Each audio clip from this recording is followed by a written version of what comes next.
ಕ್ರಮ ಸಂಖ್ಯೆ ಅಂತ ಬರೀರಿ ಸೀರಿಯಲ್ ನಂಬರ್ ಕಾಲಮ್ ಮೇಲೆ.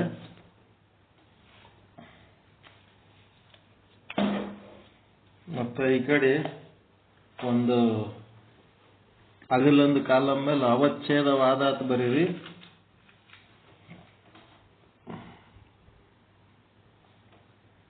ಮತ್ತೆ ಇನ್ನ ಒಂದ್ರ ಮೇಲೆ ಏನ್ ಬರೀತೀರಿ? ಆಭಾಸವಾದ.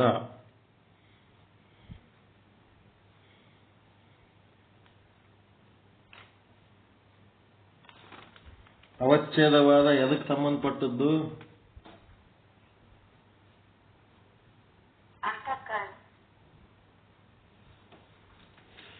ಅವಚ್ಛೇದವಾದ ಸ್ಥೂಲ ಶರೀರಕ್ಕೆ ಸಂಬಂಧಪಟ್ಟದ್ದು.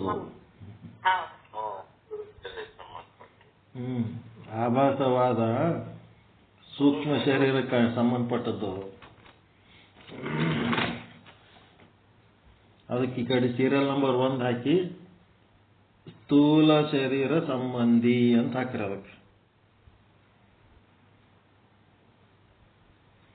ಈ ಕಡೆ ಏನು ಮಾಡ್ರಿ, ಸೂಕ್ಷ್ಮ ಶರೀರ ಸಂಬಂಧಿ. ಅದನ್ನ ತಿಳ್ಕೋಬೇಕು. ಅವಚ್ಛೇದವಾದ ಅಂದ್ರೆ ಮತ್ತೆ ಬೇರೆ ಏನೋ ಯಾಕಡೋ ಯಾರ್ದೋ ಸುದ್ದಿ ಅಂತಲ್ಲ. ಈಗ ಸ್ಥೂಲ ಶರೀರ ಪ್ರಕೃತಿಯ ಯಾವ ಗುಣದಿಂದ ಆಗ್ಯದ್ರಿ? Serial number 2.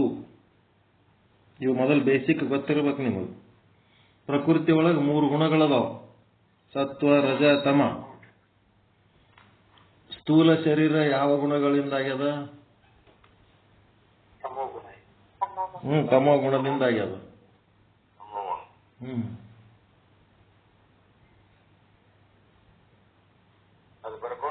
ಬರ್ತಾರೆ. ತಮೋಗುಣ ಸ್ಥೂಲ ಶರೀರ ಪ್ರಕೃತಿಯ ತಮೋ ಗುಣದ ಅಂಶದಿಂದ ಆಗ್ಯದ. ಅದು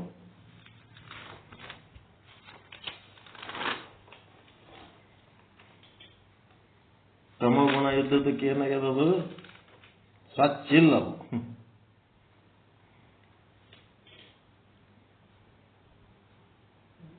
ಅದು ಸ್ವಚ್ಛವಿಲ್ಲ. ತಮೋಗುಣ ಅಂಶ, ಪ್ರಕೃತಿಯ ತಮೋಗುಣದ ಅಂಶದಿಂದ ಆದ ಕಾರಣ ಅದು ಸ್ವಚ್ಛವಿಲ್ಲ.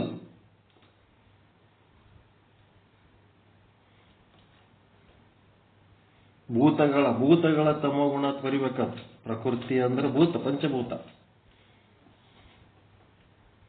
ಈ ಕಡೆ ಏನ್ ಬರೀತೀರಿ?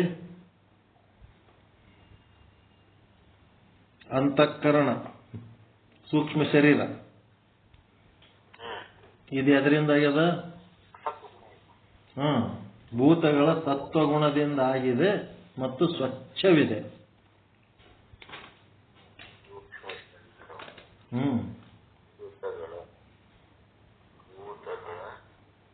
ಸತ್ವಗುಣದಿಂದ ಆಗಿದ್ದದು, ಅದಕ್ಕದು ಸ್ವಚ್ಛದ.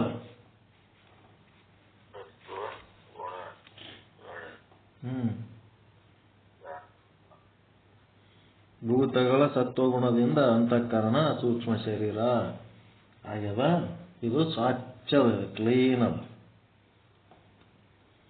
ಆ ಕಡೆ ಏನದ? ತಮೋ ಗುಣದಿಂದ ಆಗ್ಯದ. ಭೂತಗಳ ತಮೋ ಗುಣದಿಂದ ಆಗ್ಯದ. ಅವಚ್ಛೇದವಾದದೊಳಗ ಸ್ಥೂಲ ಶರೀರ ಭೂತಗಳ ತಮೋ ಗುಣದಿಂದ ಆಗಿದ್ದಕ್ಕ ಕೆಳಗೆ ಮತ್ತೆ ನೆಕ್ಸ್ಟ್ ಸೀರಿಯಲ್ ಹಾಕ್ರಿ. ನಾವೊಂದು ಸೀರಿಯಲ್ ನಂಬರ್ ಹಾಕಿ ಅದು ಸ್ವಚ್ಛ ಇಲ್ಲದಕ್ಕೆ ಏನಾಗ್ತದ? ಪ್ರತಿಬಿಂಬ ಉಂಟಾಗುವುದಿಲ್ಲ. ಕೆಸರಾಗ ಪ್ರತಿಬಿಂಬ ಮೂಡ್ತದೇನ್ರಿ? ಅದಕ್ಕೆ ಅದು ಸ್ವಚ್ಛ ಇಲ್ಲದ ಕಾರಣ ಅದೇನು ಪ್ರತಿಬಿಂಬ ಉಂಟಾಗುವುದಿಲ್ಲ, ಆಭಾಸ ಉಂಟಾಗುವುದಿಲ್ಲ ಅಂತ ಅವಚ್ಛೇದವಾದದಾಗ ಬರಿಬೇಕು.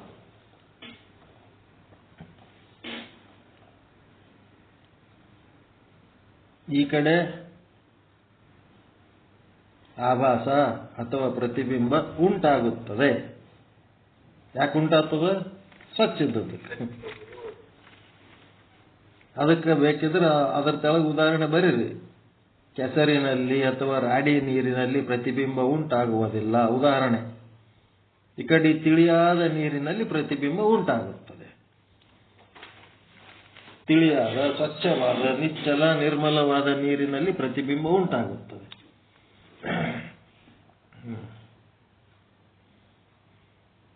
ಪ್ರತಿಬಿಂಬ ಅಂದ್ರೆ ಆಭಾಸ.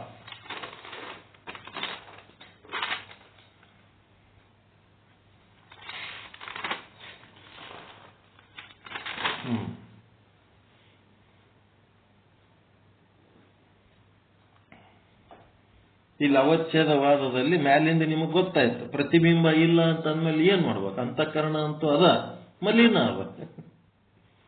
ಅವಚ್ಛೇದವಾದದೊಳಗ ಅಂತಃಕರಣ ಇದ್ರು ಅದು ಮಲಿನ ಅದ.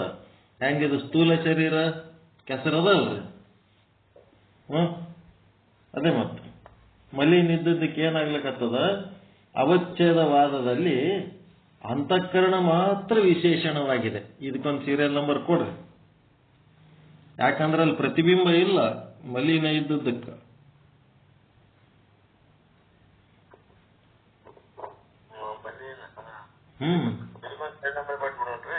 ಕೊಡ್ರಿ. ಕೊಟ್ಟು ಅಂತಃಕರಣ ಮಾತ್ರ ವಿಶೇಷಣವಾಗಿದೆ. ಮ್ಯಾಲ ಬರ್ದಿರಲ್ಲ ಮಲಿನದ, ಮತ್ತೆ ಬರ್ಕೊತ್ ಕುಂದಿರ್ತೀರಿ. ಅಂತಃಕರಣ ಮಾತ್ರ ವಿಶೇಷಣವಾಗಿದೆ ಅವಚ್ಛೇದವಾದದೊಳಗೆ. ಮತ್ತೆ ಮಲಿನತ್ ಬರಿಬೇಡ, ಸಾಕು. ಅವಚ್ಛೇದವಾದದೊಳಗ ಅಂತಃಕರಣ ಅಷ್ಟೇ ಅದ, ಪ್ರತಿಬಿಂಬ ಮೂಡಂಗಿಲ್ಲ. ಯಾಕಂದ್ರೆ ಮಲಿನ ಇದ್ದದ್ದಕ್ಕೆ. ಈ ಕಡೆ ಆಭಾಸವಾದದಲ್ಲಿ ಆಭಾಸ ಸಹಿತ ಅಂತಃಕರಣ ವಿಶೇಷಣವಾಗಿದೆ.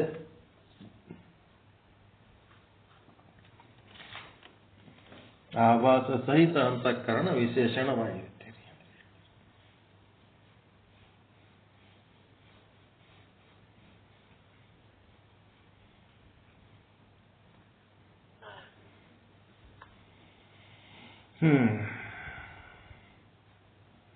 ನೆಕ್ಸ್ಟ್, ಆಭಾಸ ಸಹಿತ ಅಂತಃಕರಣ ಅಂದ್ರೆ ಒಂದೇ, ಅಂತಃಕರಣ ಸಹಿತ ಆಭಾಸ ಅಂದ್ರೆ ಒಂದೇ, ಸಾಭಾಸ ಅಂತಃಕರಣ ಅಂದ್ರೆ ಒಂದೇ. ಮತ್ತೆ ಈ ಕಡೆ ಅವಚ್ಛೇದವಾದದೊಳಗ ಕೂಟಸ್ಥ ಚೇತನವೇ ವಿಶೇಷವಾಗಿರುತ್ತದೆ. ಕೂಟಸ್ಥ ಚೇತನವು ವಿಶೇಷವಾಗಿರುತ್ತದೆ. ಮತ್ತೆ ಈ ಕಡೆ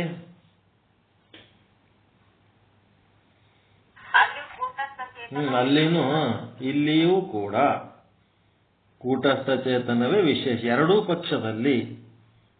ಎರಡೂ ಪಕ್ಷದಲ್ಲಿ ಕೂಟಸ್ಥ ಚೇತನವೇ ವಿಶೇಷವಾಗಿರುತ್ತದೆ.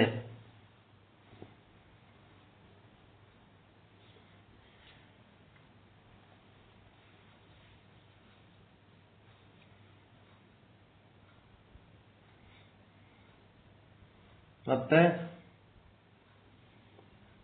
ಅದರ ಇನ್ನ ವಿಶೇಷ ಏನಪ್ಪಾ ಅಂತಂದ್ರೆ, ಕೂಟಸ್ಥ ಕೆಳಗಿನ ಒಂದು ಸೀರಿಯಲ್ ಕೊಟ್ಟು ಕೂಟಸ್ಥ ಚೇತನದಲ್ಲಿ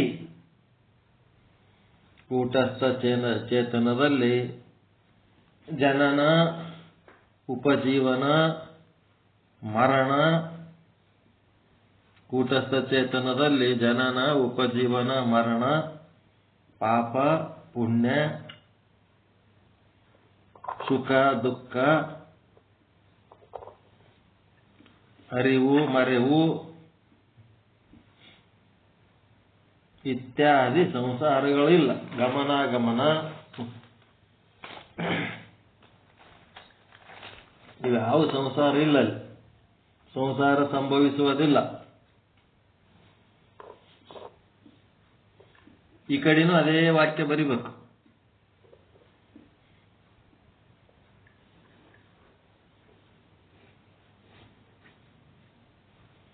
ಈ ಸೈಡ್ನು ಅದೇ ವಾಕ್ಯ ಬರಿಬೇಕು.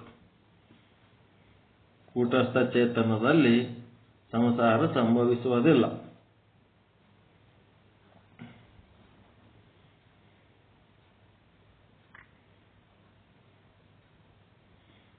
ಮತ್ ಮುಂದ ಈ ಕಡೆ ಏನ್ ಬರೀತೀರಿ? ಅಂತಃಕರಣದಲ್ಲಿ ಅಥವಾ ಅಂತಃಕರಣದ ಧರ್ಮವಾದ ಜನನ, ಮರಣ, ಉಪಜೀವನ ರೂಪ ಸಂಸಾರ ಎಲ್ಲಪ್ಪ ಅಂದ್ರೆ ವಿಶಿಷ್ಟ ಚೇತನದಲ್ಲಿ ವ್ಯವಹಾರ ಮಾಡಲ್ಪಡುತ್ತದೆ. ಈಗೇನು ಇಲ್ಲಿ ಯಾವುದು? ಅಂತಃಕರಣ ಪ್ಲಸ್ ಕೂಟಸ್ಥ ಈಸ್ ಈಕ್ವಲ್ ಟು ವಿಶಿಷ್ಟ ಚೇತನ. ಎಲ್ಲಿ? ಅವಚ್ಛೇದವಾದದೊಳಗೆ. ಅಂತಃಕರಣ ಈ ಕಡೆ ಏನ್ ಬರಿಬೇಕು? ಫಾರ್ಮುಲಾ ಬರಿಬೇಕು. ಅಂತಃಕರಣ ಪ್ಲಸ್ ಕೂಟಸ್ಥ, ಅವೆರಡು ಸೇರಿದ್ರೆ ಏನಾಗ್ತದ? ವಿಶಿಷ್ಟ ಚೇತನ. ಅಂತಃಕರಣ ಏನದ? ಸಂಸಾರಿ. ಕೂಟಸ್ಥ ನಿಸ್ಸಂಸಾರಿ. ಅವೆರಡು ಕೂಡಿ ವಿಶಿಷ್ಟ ಚೇತನ. ಮತ್ತು ಸಂಸಾರಿ ಎಲ್ಲಿ ಅದ? ಅಂತಃಕರಣದಲ್ಲಿ ಅದ. ಬರ್ದಿರಿಲ್ಲ? ಬರ್ದಿಲ್ಲ?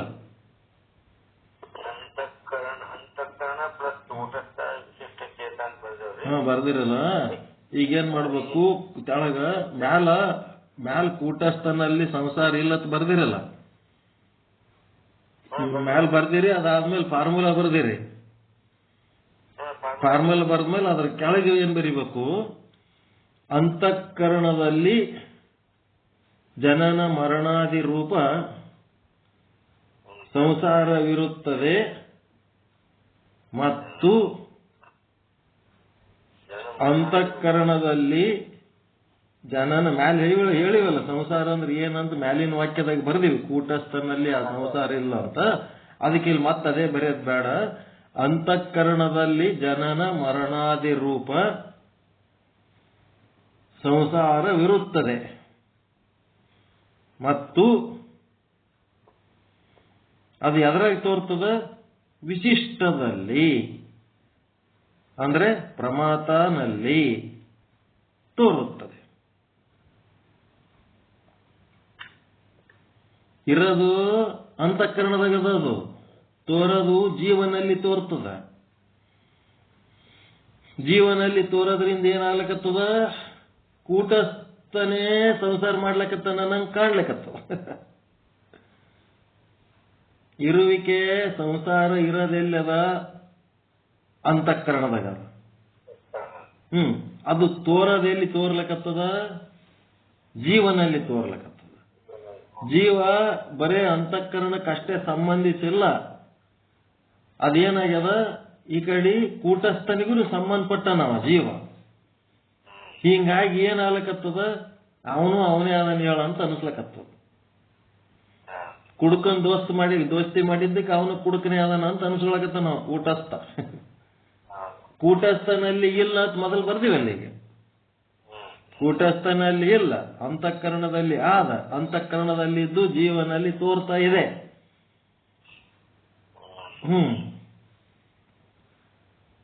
ಜೀವನಲ್ಲಿ ತೋರಿದ್ದಕ್ಕೆ ಏನಾಗ್ಲಕತ್ತದ? ಕೂಟಸ್ಥನು ಸಂಸಾರಿ ಹಾಗೆ ಕಾಣುತ್ತಿದ್ದಾನೆ. ಕೂಟಸ್ಥನಿಗೆ ಸಂಸಾರ ಸಂಬಂಧ ಇಲ್ಲ. ಅದಕ್ಕೆ ಸಂಬಂಧ ಇಲ್ಲದ ಮೇಲೆ ಬರ್ತೀವಿ. ಸ್ಪಷ್ಟ ಮಾತು ಹೇಳಿ. ಅದರಂಗೆ ಈ ಕಡೆ ಬರಿಬೇಕು ಫಾರ್ಮುಲಾ. ಆಭಾಸವಾದದಾಗ ಬರಿಬೇಕು ಫಾರ್ಮುಲಾ.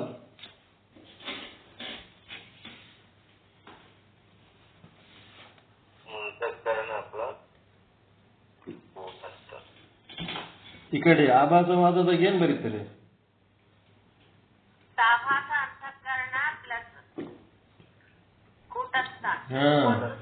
ಆಭಾಸ ಸಹಿತ ಅಂತಃಕರಣ ಅಥವಾ ಅಂತಃಕರಣ ಸಹಿತ ಆಭಾಸ.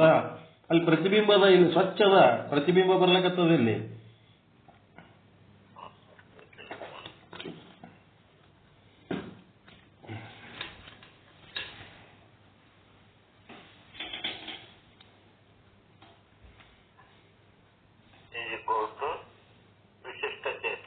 ವಿಶಿಷ್ಟ ಚೇತನ, ಜೀವ, ಪ್ರಮಾತ, ಪ್ರಮಾತೃ, ಏನ್ ಬೇಕಾದನ್ರಿ. ಅದು ಮಿಕ್ಸ್ಚರ್ ಆಫ್ ಆಲ್, ಎಲ್ಲ ಕಲಿಸಿದ್ದೇ ಜೀವ. ಅದರೊಳಗೆ ಸಂಸಾರಿ ಅಂತಃಕರಣನೂ ಅದ, ನಿಸ್ಸಂಸಾರಿ ಕೂಟಸ್ಥನೂ ಅದ. ಎಲ್ಲ ಕಲ್ತ ಜೀವ ಆಗ್ಯದ. ಬರೇ ಕೂಟಸ್ಥನಿಗೆ ಜೀವ ಅನ್ನಂಗಿಲ್ಲ, ಬರೇ ಇದಕ್ಕೆ ಅಂತಃಕರಣ ಆಭಾಸಕ್ಕೆ ಜೀವ ಅನ್ನಂಗಿಲ್ಲ. ಎರಡು ಕಲ್ತಾಗೆ ಜೀವ ಆಗ್ತದೆ. ಸ್ಥೂಲ ಸೂಕ್ಷ್ಮ ಎಲ್ಲ ಕಲಿಬೇಕಾದ್ರೆ.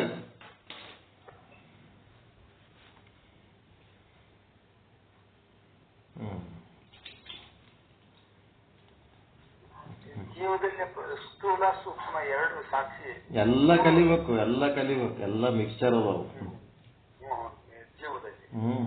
ಆಕಾಶ ಅಂತಃಕರಣದಲ್ಲಿ ಜನನ ಮರಣಾದ ರೂಪ. ಏನ್ ಬರೀತೀರಿ ಕಣ?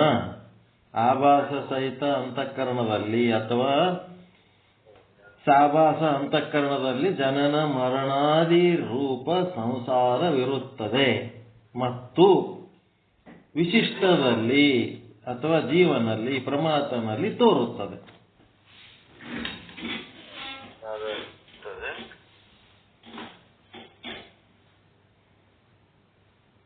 ಮತ್ತು ಅದು ವಿಶಿಷ್ಟದಲ್ಲಿ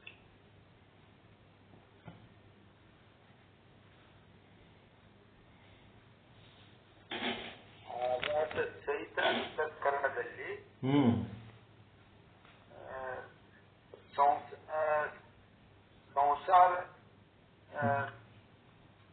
ಸಂಸಾರ ತೋರ್ತದೆ ವಿಶಿಷ್ಟದಲ್ಲಿ. ತೋರ್ತದಲ್ಲ ಮತ್ತ ಅದು ಇರೋದೆಲ್ಲದ ಆಭಾಸ ಸಹಿತ ಅಂತಃಕರಣದಲ್ಲಿ ಇದೆ, ಇರೋದು ಅಲ್ಲಿ, ತೋರೋದು ವಿಶಿಷ್ಟದಾಗ. ವಿಶೇಷಣದೊಳಗ ಅದ ಸಂಸಾರ, ವಿಶೇಷಣದೊಳಗ ಅದ. ತೋರ್ತಾ ಇರೋದೆಲ್ಲಿ? ವಿಶಿಷ್ಟದಾಗ ತೋರ್ತದೆ, ಜೀವನಲ್ಲಿ ತೋರ್ತದೆ.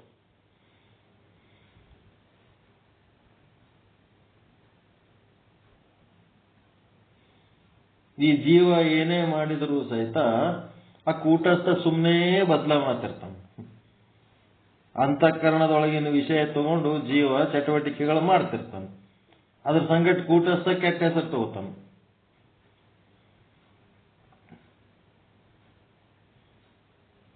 ಅದಕ್ಕೆ ನಾವು ಕೂಟಸ್ಥನನ್ನ ನೋಡಿ ವ್ಯವಹರಿಸಬೇಕು. ಅಂತಃಕರಣ ಮತ್ತು ಜೀವಭಾವ, ಕೂಟಸ್ಥ ಇವೆರಡು ಏನದವ ಕೆಳಮಟ್ಟದ ವಿಚಾರಗಳಿರ್ತಾವ. ಇದ್ರಾಗ ಕೂಟಸ್ಥನಲ್ಲಿ ಉನ್ನತ ಮಟ್ಟದ ವಿಚಾರ ಇರ್ತಾವ.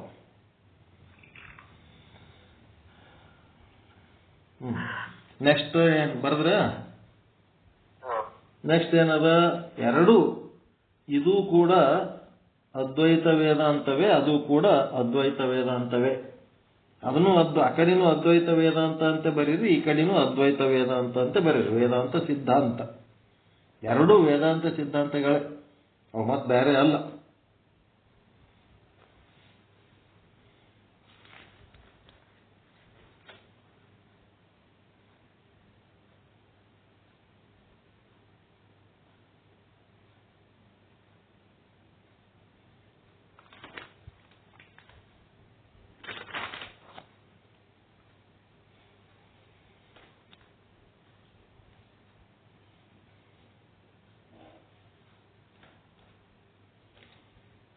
ಕೆಳಗ ಒಂದೊಂದು ಇಂಪಾರ್ಟೆಂಟ್ ಅವು ಬೈಫರ್ಕೇಶನ್ ಮಾಡಿ ಬರೆಯೋದು ಅದು ಬಿಡ್ರಿ, ಜಾಗ ಹಂಗೆ ಕೆಳಗೆ ಬಿಡ್ರಿ. ಮತ್ತೇನಾರು ಬರೀಲಿಕ್ಕೆ ಬರ್ತದೆ. ಇನ್ನ ಬೇರೆ ಪೇಜಿಗೆ ಬರ್ರಿ, ಕಡೆ ನೆಕ್ಸ್ಟ್ ಪೇಜಿಗೆ ಬಂದು ಒಂದೊಂದು ಇಂಪಾರ್ಟೆಂಟ್ ಪಾಯಿಂಟ್ ಬರೀಬೇಕು. ಏನಪ್ಪ, ನಮಗ ಮೋಕ್ಷಕ್ಕೆ ಹೋಗ್ಬೇಕಾಗ್ಯದ, ಅದರೊಳಗೆ ಆಭಾಸ ಸಹಿತ ಅಂತಃಕರಣನೇ ನಮಗ ಏನದ ಉಪಯೋಗ ಅದ ಮೋಕ್ಷದಾಗ. ಅದ್ರ ಸಲ ಏನ್ ಮಾಡ್ಯಾರ ಭಾಷ್ಯಕಾರರು ಅಂತಂದ್ರ ಶಂಕರಾಚಾರ್ಯರು. ಬ್ರಹ್ಮಸೂತ್ರಕ್ಕೆ ಭಾಷ್ಯ ಬರ್ದಾರವ್ರು ಶಂಕರಾಚಾರ್ಯರು, ಅದಕ್ಕೆ ಅವ್ರಿಗೆ ಭಾಷ್ಯಕಾರರು ಅಂತಾರೆ. ಕೆಳಗೆ ಇವು ಬೇರೆ ಪಾಯಿಂಟ್ಗಳು ಬರ್ಕೊಳ್ರಿ ಒಂದ್ರ ಕೆಳಗೊಂದು. ಭಾಷ್ಯಕಾರರು ಅಂದ್ರೆ ಆದಿ ಶಂಕರಾಚಾರ್ಯರು. ಈ ಓಣಿಗೆ ಶಂಕರಾಚಾರ್ಯ ಹೆಸರು ಇಟ್ಟುಕೊಂಡಾರ, ಅವರಲ್ಲ. ಆದಿ ಜಗದ್ಗುರು ಶಂಕರಾಚಾರ್ಯರು. ಭಾಷ್ಯಕಾರರು ಏನ್ ಮಾಡ್ಯಾರ, ಆಭಾಸವಾದವನ್ನೇ ಅಂಗೀಕಾರ ಮಾಡಿರುತ್ತಾರೆ. ಯಾಕ? ನಾವು ಮೋಕ್ಷ ಸಾಧನೆ ಮಾಡ್ಲಕತ್ತೀವಿ. ಈ ಆಭಾಸ ಏನ್ ಮಾಡ್ಲಕತ್ತದ, ನಮಗ ಮೋಕ್ಷಕ್ಕ ಅನುಕೂಲ ಮಾಡಿಕೊಡ್ಲಕತ್ತದ. ಪರಮಾತ್ಮನ ಪ್ರತಿಬಿಂಬ ನಮ್ಮ ಅಂತಃಕರಣದಾಗ ಉಂಟಾಗಿ ನಮಗ ಆನಂದ ಉಂಟು ಮಾಡ್ಲಕತ್ತದ. ಅದಕ್ಕೆ ಭಾಷ್ಯಕಾರರು ಆಭಾಸವಾದವನ್ನೇ ಅಂಗೀಕಾರ ಮಾಡಿರುತ್ತಾರೆ. ಯಾಕ ಅಂತಂದ್ರೆ ಮೋಕ್ಷ ಸಾಧನೆಗೆ ಅದು ಅನುಕೂಲವಾಗಿರುವುದರಿಂದ.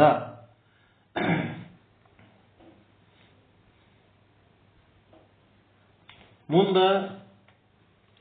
ಮತ್ತೊಂದು ಪಾಯಿಂಟ್ ಬರೀಬೇಕು. ವಿದ್ಯಾರಣ್ಯ ಸ್ವಾಮಿಗಳು ಅವ್ರಿಗೆ ಪಂಚದಶಿಕಾರರು ಅಂತಾರೆ. ಪಂಚದಶಿಕಾರರು ಅವಚ್ಛೇದವಾದದ ಬಗ್ಗೆ ದೋಷವನ್ನು ತೋರಿಸಿದ್ದಾರೆ.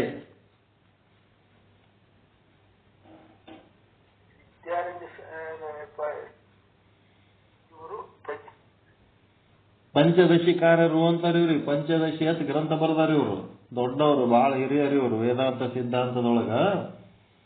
ಇವ್ರೇನ್ ಮಾಡ್ಯಾರ, ಅವಚ್ಛೇದವಾದದ ಬಗ್ಗೆ ದೋಷವನ್ನು ತೋರಿಸಿದ್ದಾರೆ.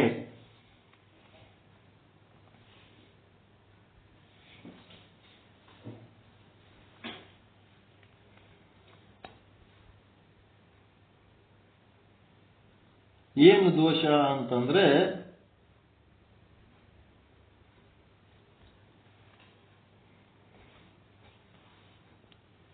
ಒಂದು ವೇಳೆ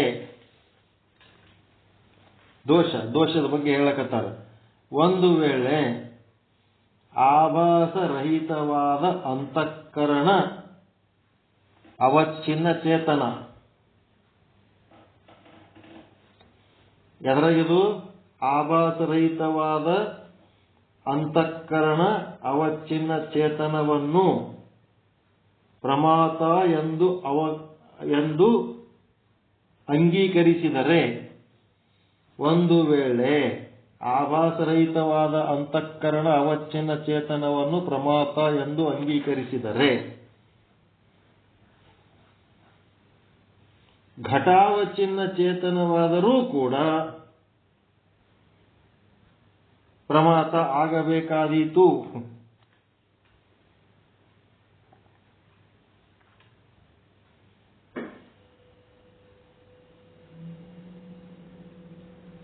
ಘಟಾವಚ್ಛಿನ್ನ ಚೇತನವಾದರೂ ಕೂಡ ಪ್ರಮಾತ ಆಗಬೇಕಾದೀತು.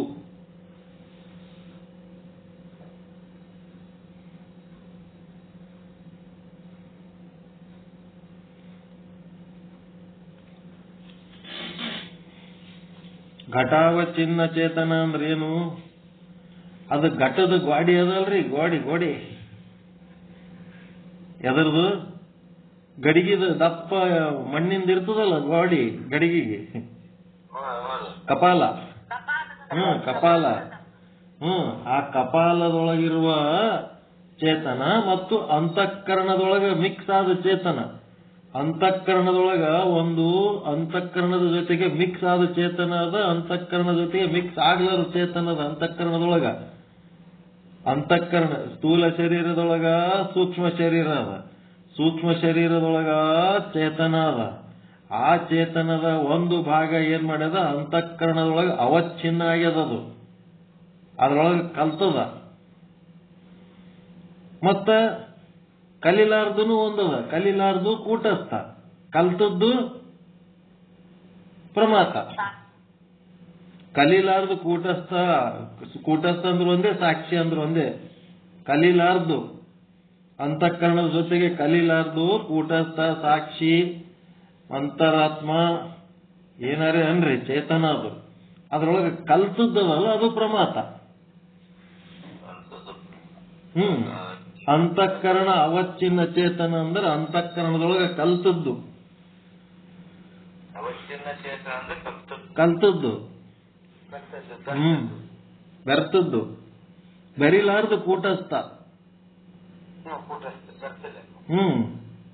ಬೆರ್ತದ್ದು ಜೀವ. ಹೆಂಡದ ಅಂಗಡಿ ಗಿರಾಕಿ ಇದ್ದಂಗ, ಕುಡಿದು ಬಿಟ್ಟದು. ಕುಡಿಲಾರ್ದು ಹೆಂಡದ ಅಂಗಡಿ ಮಾಲೀಕ ಇದ್ದಂಗ. ಅದಕ್ಕೇನ್ ಹೇಳ್ತಾನ, ಕೇವಲ ವಿಶೇಷಣವಾಗಿರತಕ್ಕಂಥ ಆಭಾಸರಹಿತ ಅಂತಃಕರಣವನ್ನ ಜೀವ ಪ್ರಮಾತ ಅಂತ ಅಂಗೀಕರಿಸಿದರೆ, ಘಟ ಅವಚ್ಛಿನ್ನ ಚೇತನಕ್ಕೂ ನೀವು ಪ್ರಮಾತ ಎನ್ನಬೇಕು. ಆ ಘಟದ ಕಪಾಲ ಏನದಲ್ಲ ಅದರಾಗೂ ಬ್ರಹ್ಮದನ. ಅಂತಃಕರಣದೊಳಗೆ ಮಿಕ್ಸ್ ಇದ್ದವ ಘಟದೊಳಗನು ಬ್ರಹ್ಮ ಇರ್ತಾನ. ನಿಮ್ಮ ಸೂಕ್ಷ್ಮ ಶರೀರದಾಗ ಅಷ್ಟೇ ಬ್ರಹ್ಮದನ, ಸ್ಥೂಲ ಶರೀರದಾಗ ಬ್ರಹ್ಮ ಇಲ್ಲೇನು? ಸ್ಥೂಲ ಶರೀರದಾಗ ಇದ್ದವನಿಗೂ ನಾವು ಪ್ರಮಾತ ಅನ್ನಬೇಕಾದೀತು. ಸ್ಥೂಲ ಶರೀರದಾಗ ಇದ್ದವನಿಗೆ ಪ್ರಮಾತ ಅನ್ನಂಗಿಲ್ಲ ನಾವು, ಸೂಕ್ಷ್ಮ ಶರೀರದಾಗ ಇದ್ದವನಿಗೆ ಅಷ್ಟೇ ಪ್ರಮಾತ ಅಂತೀವಿ ನಾವು.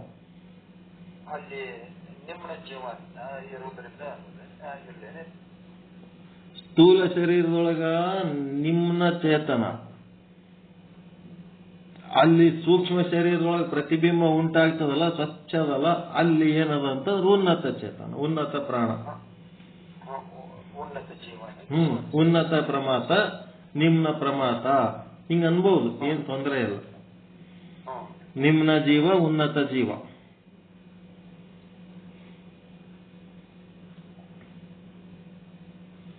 ಅದು ಹ್ಯಾಂಗ ಅಂತ ಬಿಡಿಸಿಕೊಡ್ತಾರ ಅವರು. ಹೇಗೆ?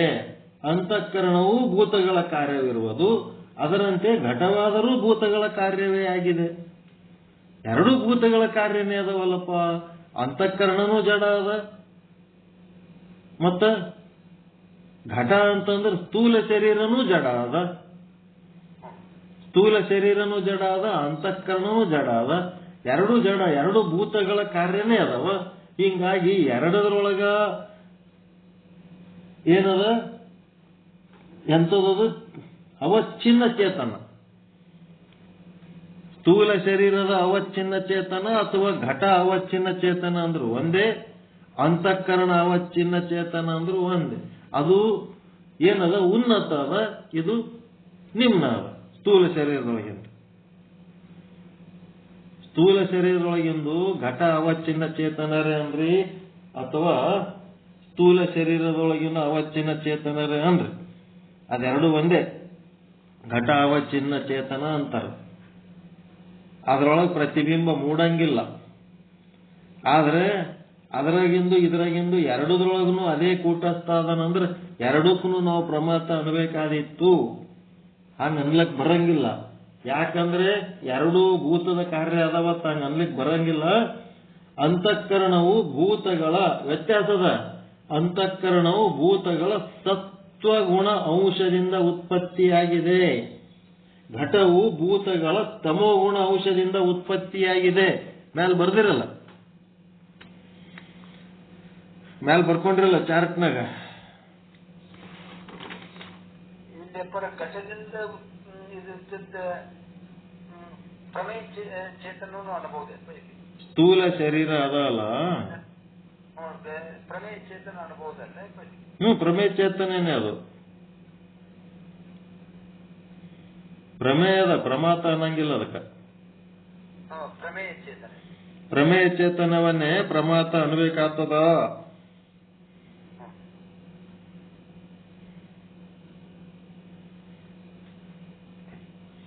ಈಗೇನಾಯ್ತು? ಘಟ ಅವಚ್ಛಿನ್ನ ಚೇತನ. ಘಟನೂ ಅಂದ್ರೆ ಸ್ಥೂಲ ಶರೀರನೂ ಭೂತಗಳಿಂದ ಮಾಡ್ಯದ, ಸೂಕ್ಷ್ಮ ಶರೀರನೂ ಭೂತಗಳಿಂದ ಮಾಡ್ಯದ. ಹೀಗಾಗಿ ಅವುಗಳಿಗೆ ಎರಡರೊಳಗೂ ಅವಚ್ಛಿನ್ನವಾದ ಚೇತನಗಳನ್ನ ನಾವು ಪ್ರಮಾತ ಎನ್ನಬೇಕಾದೀತು. ಹಂಗಾಗಂಗಿಲ್ಲ. ಯಾಕ ಅಂದ್ರೆ ಅಂತಃಕರಣ ಏನಾಗ್ಯದ? ಭೂತಗಳ ಸತ್ವಗುಣ ಅಂಶದಿಂದ, ಪಂಚಭೂತಗಳ ಸತ್ವಗುಣ ಅಂಶದಿಂದ ಉತ್ಪತ್ತಿಯಾಗ್ಯದ ಅಂತಃಕರಣ. ಮತ್ತೆ ಘಟ ಅಂದ್ರೆ ಸ್ಥೂಲ ಶರೀರ. ಇದು ಅದರಿಂದ ಆಗ್ಯದಪ್ಪ ಅಂತಂದ್ರೆ ಅದೇ ಭೂತಗಳ ತಮೋಗುಣ ಅಂಶದಿಂದ ಉತ್ಪತ್ತಿ ಆಗ್ಯದ. ಮ್ಯಾಲ ಬರ್ದಿರಲ್ಲ ಚಾರ್ಟ್ನಾಗ, ತಮೋಗುಣದಂಗ ಆಗ್ಯದ, ಸತ್ವಗುಣದಿಂದ ಆಗ್ಯದ, ಮ್ಯಾಲ ಬರ್ದಿರಲ್ಲ ಅದೇ. ಹೇಗೆ ಅಂತಃಕರಣವು ಚೇತನಕ್ಕೆ ಅವಚ್ಛೇದಕ ವ್ಯಾವರ್ತಕವಾಗಿರುತ್ತದೆಯೋ ಅದರಂತೆ ಘಟ ಕೂಡ ಆಕಾಶಕ್ಕೆ ಅವಚ್ಛೇದಕವಾಗಿರುತ್ತದೆ. ಘಟಾಕಾಶ ಮಠಾಕಾಶ ಅಂತ ಬೇರ್ಪಡಿಸಿ ಹೇಳಂತದ್ದು ಆದ ಇಲ್ಲ. ಅದಕ್ಕೆ ಕೆಪಾಸಿಟಿ ಘಟಕ್ಕ. ಘಟನೂ ಚೇತನವನ್ನ ಬೇರ್ಪಡಿಸಿ ತಿಳಿಸ್ಲಕ್ಕತ್ತದಿಲ್ರಿ. ಅಂತಃಕರಣ ಒಂದೇ ಬೇರ್ಪಡಿಸಿ ತಿಳಿಸ್ತದೇನು? ಅಂತಃಕರಣದಾಗ ಅಷ್ಟೇ ಅವಚ್ಛಿನ್ನ ಆದೇನು? ಅಂತಃಕರಣ ಅವಚ್ಛಿನ್ನ ಇದ್ದಂಗೆ ಘಟ ಅವಚ್ಛಿನ್ನ ಅಂತ ಹೇಳಿಕೆ ಘಟದ ಒಳಗಿರೋ ಚೇತನ ಮತ್ತು ಬೇರೆ ಚೇತನವನ್ನು ಬೇರ್ಪಡಿಸಿ ತಿಳಿಸೋ ಶಕ್ತಿ ಘಟಕ್ಕಾದ ಇಲ್ಲ. ಅಂತಃಕರಣ ಅವಚ್ಛಿನ್ನ ಅಂತೇಳಿ ಅದು ಒಂದಕ್ಕೆ ಅದೇನು ಆಕಾಶ ಅಥವಾ ಈ ಚೇತನವನ್ನು ಬೇರ್ಪಡಿಸುವಂಥದ್ದು ಘಟಾವಚ್ಛಿನ್ನನೂ ಅದ. ಅದಕ್ಕೆ ಅವಚ್ಛೇದಕ ವ್ಯಾವರ್ತಕ ಅಂದ್ರೆ ಪರಿಮಾಣ, ಅಳತೆ, ಪ್ರಮಾಣ, ಇಷ್ಟು ಅಷ್ಟು ಅಂತ ಹೇಳಬಹುದು. ಅದರಾಗಿಂದನೂ ಹೇಳ್ಬೋದು, ಇದರಾಗಿಂದನೂ ಹೇಳ್ಬೋದು. ಎರಡೂದ್ರದ್ದು ಸೈಜ್ ಹೇಳ್ಬೋದಲ್ಲ, 3.5 ಮೊಳ. ಅಂತಃಕರಣವು ಚೇತನಕ್ಕೆ ಅವಚ್ಛೇದವಾಗಿರುವಂತೆ ಘಟವಾದರೂ ಕೂಡ ಆಕಾಶಕ್ಕೆ ಅವಚ್ಛೇದವಾಗಿದೆ. ಆಕಾಶಕ್ಕೆ ಯಾಕೆ, ಚೇತನಕ್ಕೆ ಅವಚ್ಛೇದ ಆಗ್ಯದ ಘಟ.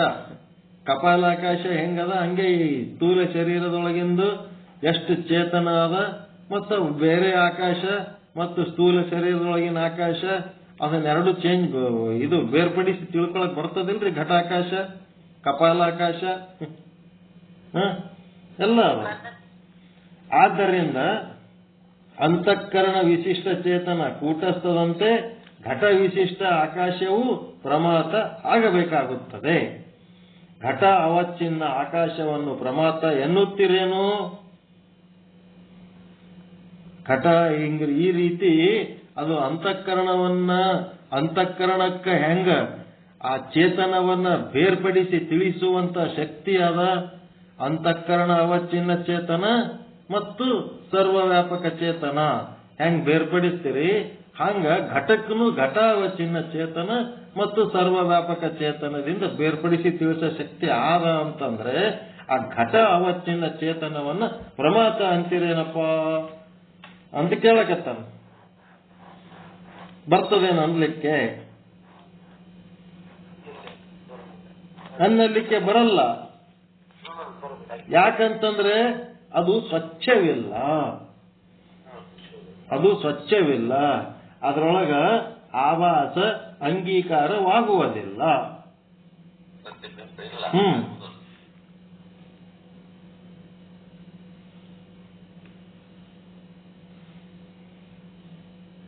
ಘಟ ಅವಚ್ಛಿನ್ನ ಚೇತನದಲ್ಲಿ ಆಭಾಸ ಉಂಟಾಗುವುದಿಲ್ಲ, ಪ್ರತಿಬಿಂಬ ಉಂಟಾಗುವುದಿಲ್ಲ. ಯಾಕಂದ್ರೆ ತಮೋಗುಣ ತಮೋಗುಣ ಅದು ಸ್ವಚ್ಛ ಇಲ್ಲ. ಪ್ರತಿಬಿಂಬ ಉಂಟಾಗುವುದಿಲ್ಲ, ಫುಲ್ ಸ್ಟಾಪ್. ಮತ್ತು ಅಂತಃಕರಣದ ಅವಚ್ಛಿನ್ನ ಚೇತನದಲ್ಲಿ ಮಾತ್ರ ಕೂಟಸ್ಥನ ಬ್ರಹ್ಮನ ಆಭಾಸ ಪ್ರತಿಬಿಂಬ ಉಂಟಾಗುತ್ತದೆ. ಅಂತಃಕರಣ ಅವಚ್ಛಿನ್ನ ಚೇತನದಲ್ಲಿ ಮಾತ್ರ.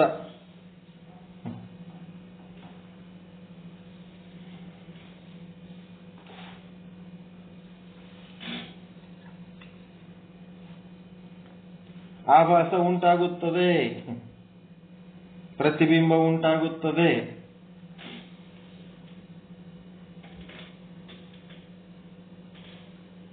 ನೆಕ್ಸ್ಟ್, ಅಂತಃಕರಣ ಭೂತಗಳ ಸತ್ವಗುಣದ ಕಾರ್ಯವಿರುತ್ತದೆ. ಆದ್ದರಿಂದ ನಿರ್ಮಲವಾಗಿರುತ್ತದೆ, ಸ್ವಚ್ಛವಾಗಿರುತ್ತದೆ.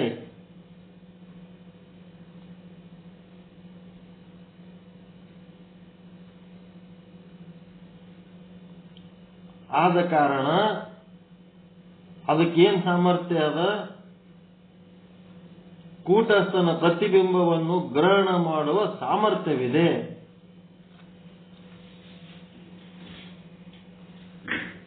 ಕೂಟಸ್ಥನ ಪ್ರತಿಬಿಂಬವನ್ನು ಗ್ರಹಣ ಮಾಡುವ ಸಾಮರ್ಥ್ಯ ಅಂತಃಕರಣಕ್ಕ.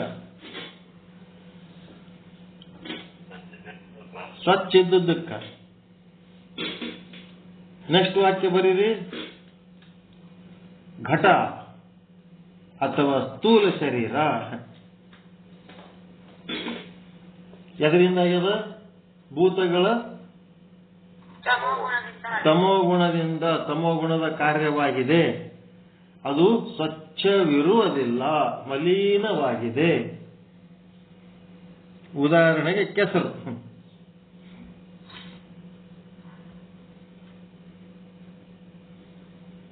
ಸ್ವಚ್ಛವಿರುವುದಿಲ್ಲ, ಮಲೀನವಾಗಿದೆ. ಆದ್ದರಿಂದ ಸ್ವಚ್ಛವಿಲ್ಲದ ಕಾರಣ ಘಟಕ್ಕೆ ಪ್ರತಿಬಿಂಬವನ್ನು ಗ್ರಹಣ ಮಾಡುವ ಸಾಮರ್ಥ್ಯವಿರುವುದಿಲ್ಲ.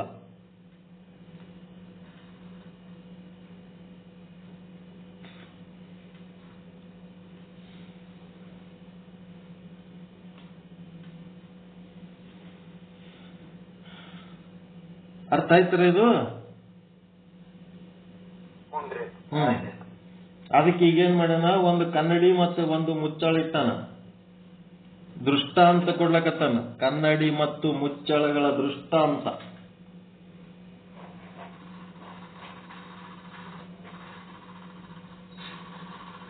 ನಿಮ್ಮೆದುರಿಗೆ ಒಂದು ಕನ್ನಡಿ ಇದೆ, ಇನ್ನೊಂದು ಮುಚ್ಚಳವಿದೆ.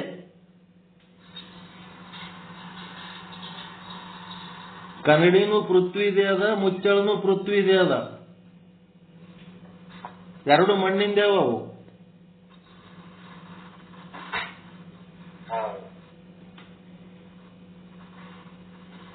ಎರಡು ಮಣ್ಣಿನವೇ ಅದಾವ. ಕನ್ನಡಿ ಒಳಗೆ ಮಾತ್ರ ಪ್ರತಿಬಿಂಬ ಉಂಟಾಗುತ್ತದೆ. ಕಾರಣ ಕನ್ನಡಿ ಸ್ವಚ್ಛವಿದೆ. ಮತ್ತೆ ಪರ್ಯಾಣದಲ್ಲಿ ಮುಚ್ಚಳದಲ್ಲಿ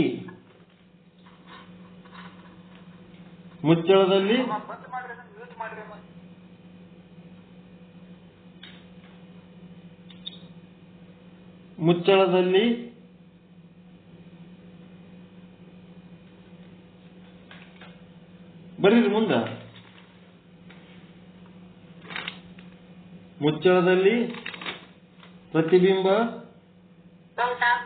ಉಂಟಾಗುವುದಿಲ್ಲ. ಕಾರಣ ಅದು ಸ್ವಚ್ಛವಿಲ್ಲ. ಅದಕ್ಕೆ ಒಂದು ಸ್ಟೇಟ್ಮೆಂಟ್ ಕೊಡ್ತಾರೆ. ಏನಪ್ಪ? ಯಾವ ಪದಾರ್ಥವು ಸ್ವಚ್ಛವಿರುವುದೋ ಅದುವೇ ಆಭಾಸ ಗ್ರಹಣ ಮಾಡುತ್ತದೆ. ಮಲಿನ ಪದಾರ್ಥ ಆಭಾಸವನ್ನು ಗ್ರಹಣ ಮಾಡುವುದಿಲ್ಲ. ಸ್ವಚ್ಛವಾದ ಪದಾರ್ಥನೇ ಆ ಪ್ರತಿಬಿಂಬವನ್ನು ಗ್ರಹಣ ಮಾಡ್ತದೆ. ಮಲಿನ ಪದಾರ್ಥ ಪ್ರತಿಬಿಂಬವನ್ನು ಗ್ರಹಣ ಮಾಡುವುದಿಲ್ಲ.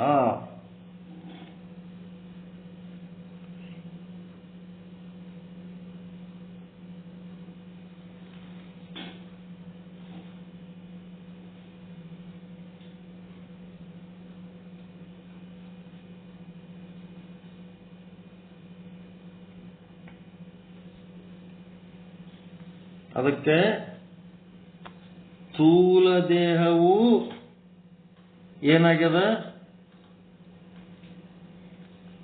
ಸ್ಥೂಲ ದೇಹದಲ್ಲಿ ಏನದ? ಅವಚ್ಛಿನ್ನ ಚೇತನವಿದೆ. ಸ್ಥೂಲ ದೇಹದಲ್ಲಿಯೂ ಅವಚ್ಛಿನ್ನ ಚೇತನವಿದೆ ಮತ್ತು ಅಂತಃಕರಣ ಸೂಕ್ಷ್ಮ ದೇಹದಲ್ಲಿಯೂ ಅವಚ್ಛಿನ್ನ ಚೇತನವಿದೆ.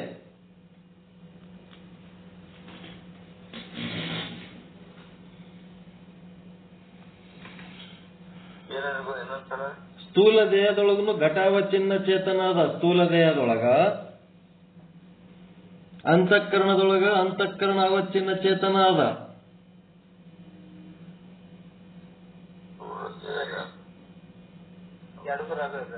ಎರಡೂದ್ರಾಗೂ ಅದ.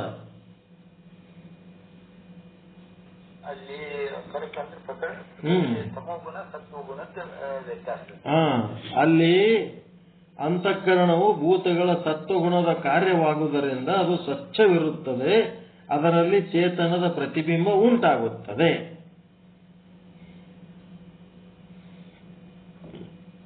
ಅಂತಃಕರಣವು ಭೂತಗಳ ಸತ್ವಗುಣದ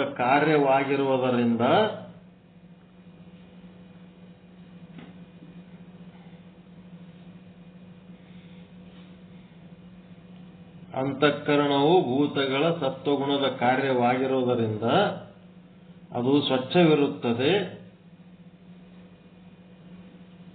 ಅದರಲ್ಲಿ ಚೇತನದ ಪ್ರತಿಬಿಂಬ ಉಂಟಾಗುತ್ತದೆ.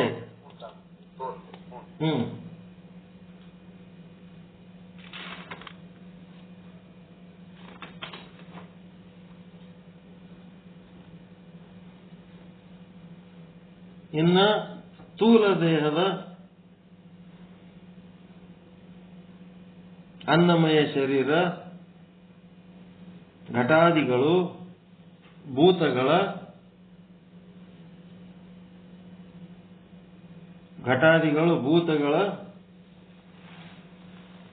ಅಂತ ಕಾರ್ಯ ಅದು ತಮೋಗುಣ ತಮೋಗುಣ ಕಾರ್ಯ ಜಡ ತಮೋಗುಣ ಜಡ ಕಾರ್ಯವಾಗಿರುವುದರಿಂದ ಇವು ಸ್ವಚ್ಛವಾಗಿಲ್ಲ. ಅನ್ನಮಯ ಶರೀರ, ಸ್ಥೂಲ ಶರೀರ, ಘಟಾದಿಗಳು ಏನದ ಇವು ಪಾರದರ್ಶಕವಾಗಿಲ್ಲ, ಇವು ಸ್ವಚ್ಛವಾಗಿಲ್ಲ. ಆದ್ದರಿಂದ ಅವುಗಳಲ್ಲಿ ಚೇತನದ ಪ್ರತಿಬಿಂಬ ಉಂಟಾಗುವುದಿಲ್ಲ.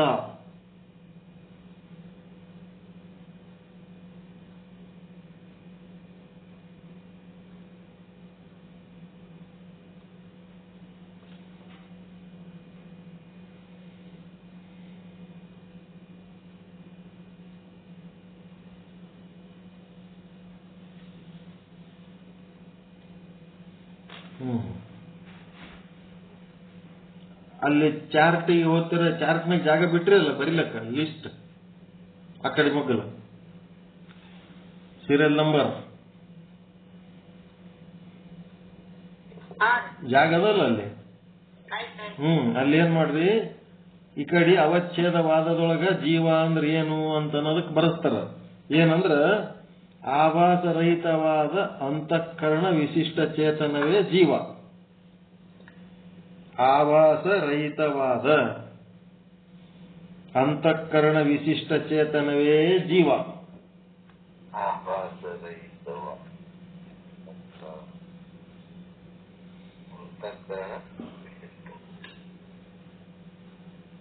ಆಭಾಸರಹಿತವಾದ ಅಂತಃಕರಣ ವಿಶಿಷ್ಟ ಚೇತನವೇ ಜೀವ.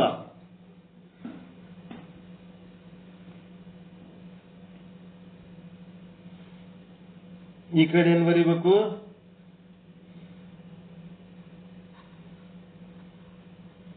ಆಭಾಸವಾದದಾಗ ಏನ್ ಬರೀತೀರಿ? ಆಭಾಸ ಸಹಿತವಾದ.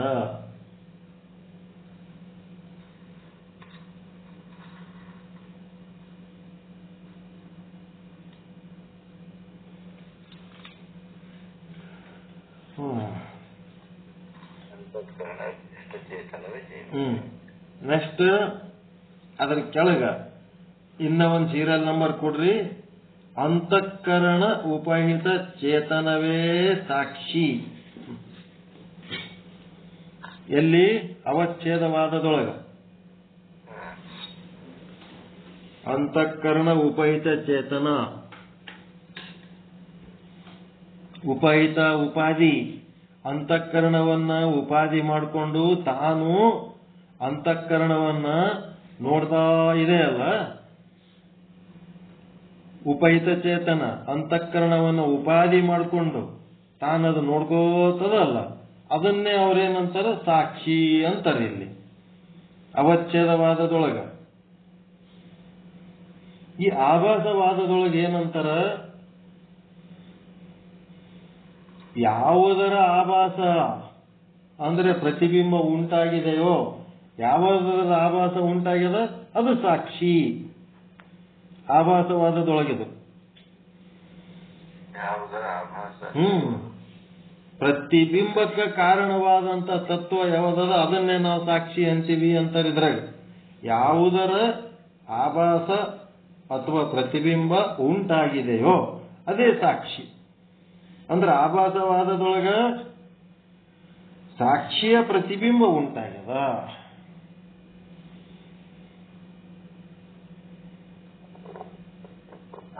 ಆಭಾಸವಾದದಲ್ಲಿ ಪ್ರತಿಬಿಂಬಕ್ಕನ ಸಾಕ್ಷಿ ಆಗ್ತದೆ. ಯಾವುದರ ಆಭಾಸ ಉಂಟಾಗಿದೆಯೋ ಅಂದ್ರೆ ಸಾಕ್ಷಿಯ ಆಭಾಸ ಉಂಟಾಗ್ಯದ, ಅದೇ ಸಾಕ್ಷಿ. ಸಾಕ್ಷಿಯ ಆಭಾಸ ಉಂಟಾಗ್ಯದಿಲ್ಲ, ಸಾಕ್ಷಿಯ ಆಭಾಸ ಉಂಟಾಗಿದ್ದ ಆಭಾಸಕ್ಕನ ನಾವು ಸಾಕ್ಷಿ ಅನ್ಬೇಕಂತೇನೆ. ಬರ್ಕೋರಿ, ಏನ್ ಹೇಳ್ತೀನಿ ಇದು ಬರ್ಕೋರಿ, ಓದ್ಕೋರಿ, ತಿಳಿತದ. ಯಾವುದರ ಆಭಾಸ ಉಂಟಾಗಿದೆಯೋ, ಯಾವುದರ ಆಭಾಸ ಉಂಟಾಗಿದೆಯೋ ಅದೇ ಸಾಕ್ಷಿ. ಯಾವುದರ ಪ್ರತಿಬಿಂಬ ಉಂಟಾಗಿದೆಯೋ ಅದೇ ಸಾಕ್ಷಿ. ಯಾವುದರದ ಪ್ರತಿಬಿಂಬ ಉಂಟಾಗ್ಯದ? ಬಿಂಬ ಯಾವುದು? ಪ್ರತಿಬಿಂಬ. ಬಿಂಬದ್ದೇ ಪ್ರತಿಬಿಂಬ ಉಂಟಾಗ್ಯದ, ಬಿಂಬನೇ ಸಾಕ್ಷಿ.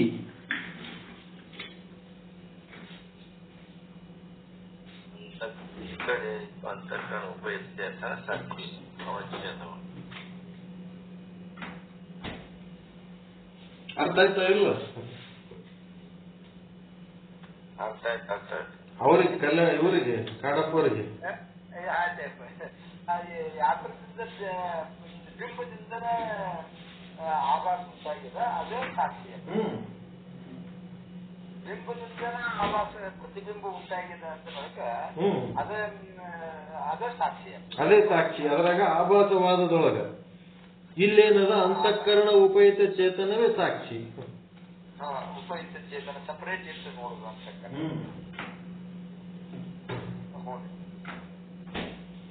ಏನಾಗ್ಯದ ಅಂತಂದ್ರ ಸಾಕ್ಷಿ ಡೈರೆಕ್ಟ್ ಸಾಕ್ಷಿ ಆಗಿಬಿಟ್ಟದ. ಇಲ್ಲಿ ಅಲ್ಲೇನದ ಸಾಕ್ಷಿ ಪ್ರತಿಬಿಂಬ ಉಂಟು ಮಾಡುವಂತ ಸಾಕ್ಷಿ, ಇಲ್ಲಿ ಪ್ರತಿಬಿಂಬ ಉಂಟು ಮಾಡಲಾರದ ಸಾಕ್ಷಿ ಇದು.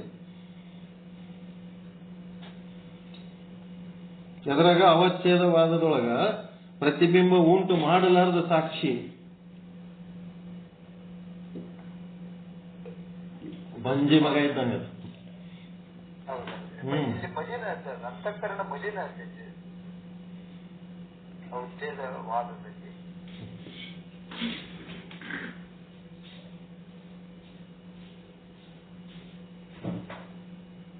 ಈ ಆಭಾಸವಾದದಲ್ಲಿ ಅಂತಃಕರಣ ಇಲ್ಲಿ ಸ್ವಚ್ಛತೆ.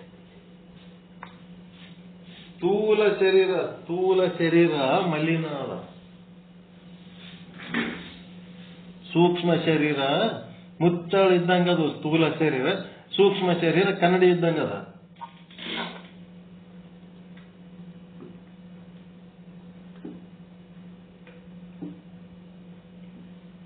ಸ್ಥೂಲ ಶರೀರದೊಳಗ ಪ್ರತಿಬಿಂಬ ಉಂಟಾಗಲ್ಲ, ಸೂಕ್ಷ್ಮ ಶರೀರದೊಳಗೆ ಪ್ರತಿಬಿಂಬ ಉಂಟಾಗ್ತದೆ ಆಭಾಸಂದು.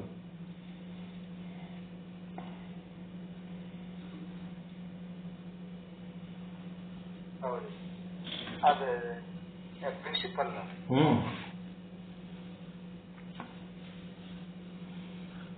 ಇವೆರಡು ವಾದಗಳಲ್ಲಿ ಯಾವುದು ಶ್ರೇಷ್ಠ? ಆಭಾಸವಾದವೇ ಶ್ರೇಷ್ಠ. ಯಾಕೆ ಶ್ರೇಷ್ಠ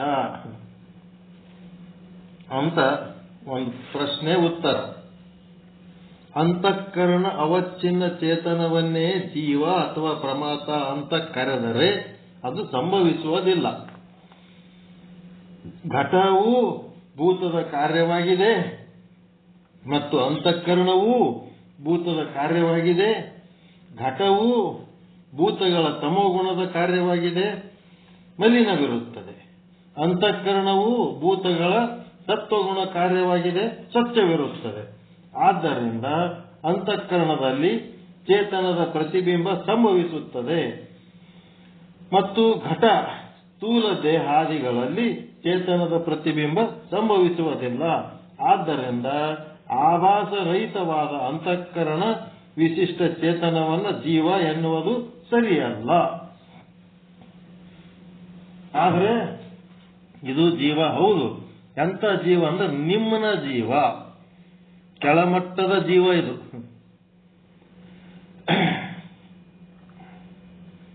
ಲೋ ಕ್ವಾಲಿಟಿ. ನಿಮ್ಮ ಶರೀರದೊಳಗೂ ಚೇತನ ಅದ, ಸೂಕ್ಷ್ಮ ಶರೀರದೊಳಗೂ ಚೇತನ ಅದ, ಸ್ಥೂಲ ಶರೀರದೊಳಗೂ ಚೇತನ ಅದ. ಸ್ಥೂಲ ಶರೀರದೊಳಗಿನ ಚೇತನ ಏನ್ ಮಾಡ್ತದಪ್ಪ ಅಂತಂದ್ರೆ, ನಿಮ್ಗೆ ಏನ್ ತಿನ್ನು ಒಟ್ಟ ಬದುಕು ಚಾರ್ವಾಕಿದ್ದಂಗ. ಅದೇ ತಿನ್ನು ಇದು ತಿನ್ನು ಅಂತ ಏನಿಲ್ಲ. ಒಟ್ಟ ಶರೀರ ಬದುಕಲಾಗ ನೀ ಏನ್ ಮಾಡ್ತಿ, ಕಳಸ ಮಾಡಿ ತಿಂತೀವೋ ಕಾಯಕ ಮಾಡಿ ತಿಂತೀವೋ ನನಗೆ ಗೊತ್ತಿಲ್ಲ. ಒಟ್ಟು ಏನಾರು ಮಾಡಿ ಬದುಕ್ತಂತದದು. ಅದೇನದು ನಿಮ್ನ ಜೀವ. ಸೂಕ್ಷ್ಮ ಶರೀರದಾಗ ಹಂಗಿಲ್ಲ. ಆಭಾಸ ಸಹಿತವಾದ ಅಂತಃಕರಣ ವಿಶಿಷ್ಟ ಚೇತನ ಏನದಲ್ಲ, ಇದನ್ನೇ ಚೇತನವನ್ನೇ ಜೀವ ಎನ್ನುವುದು ಸರಿ. ಇದನ್ನೇ ಜೀವ ಅನ್ಬೇಕು.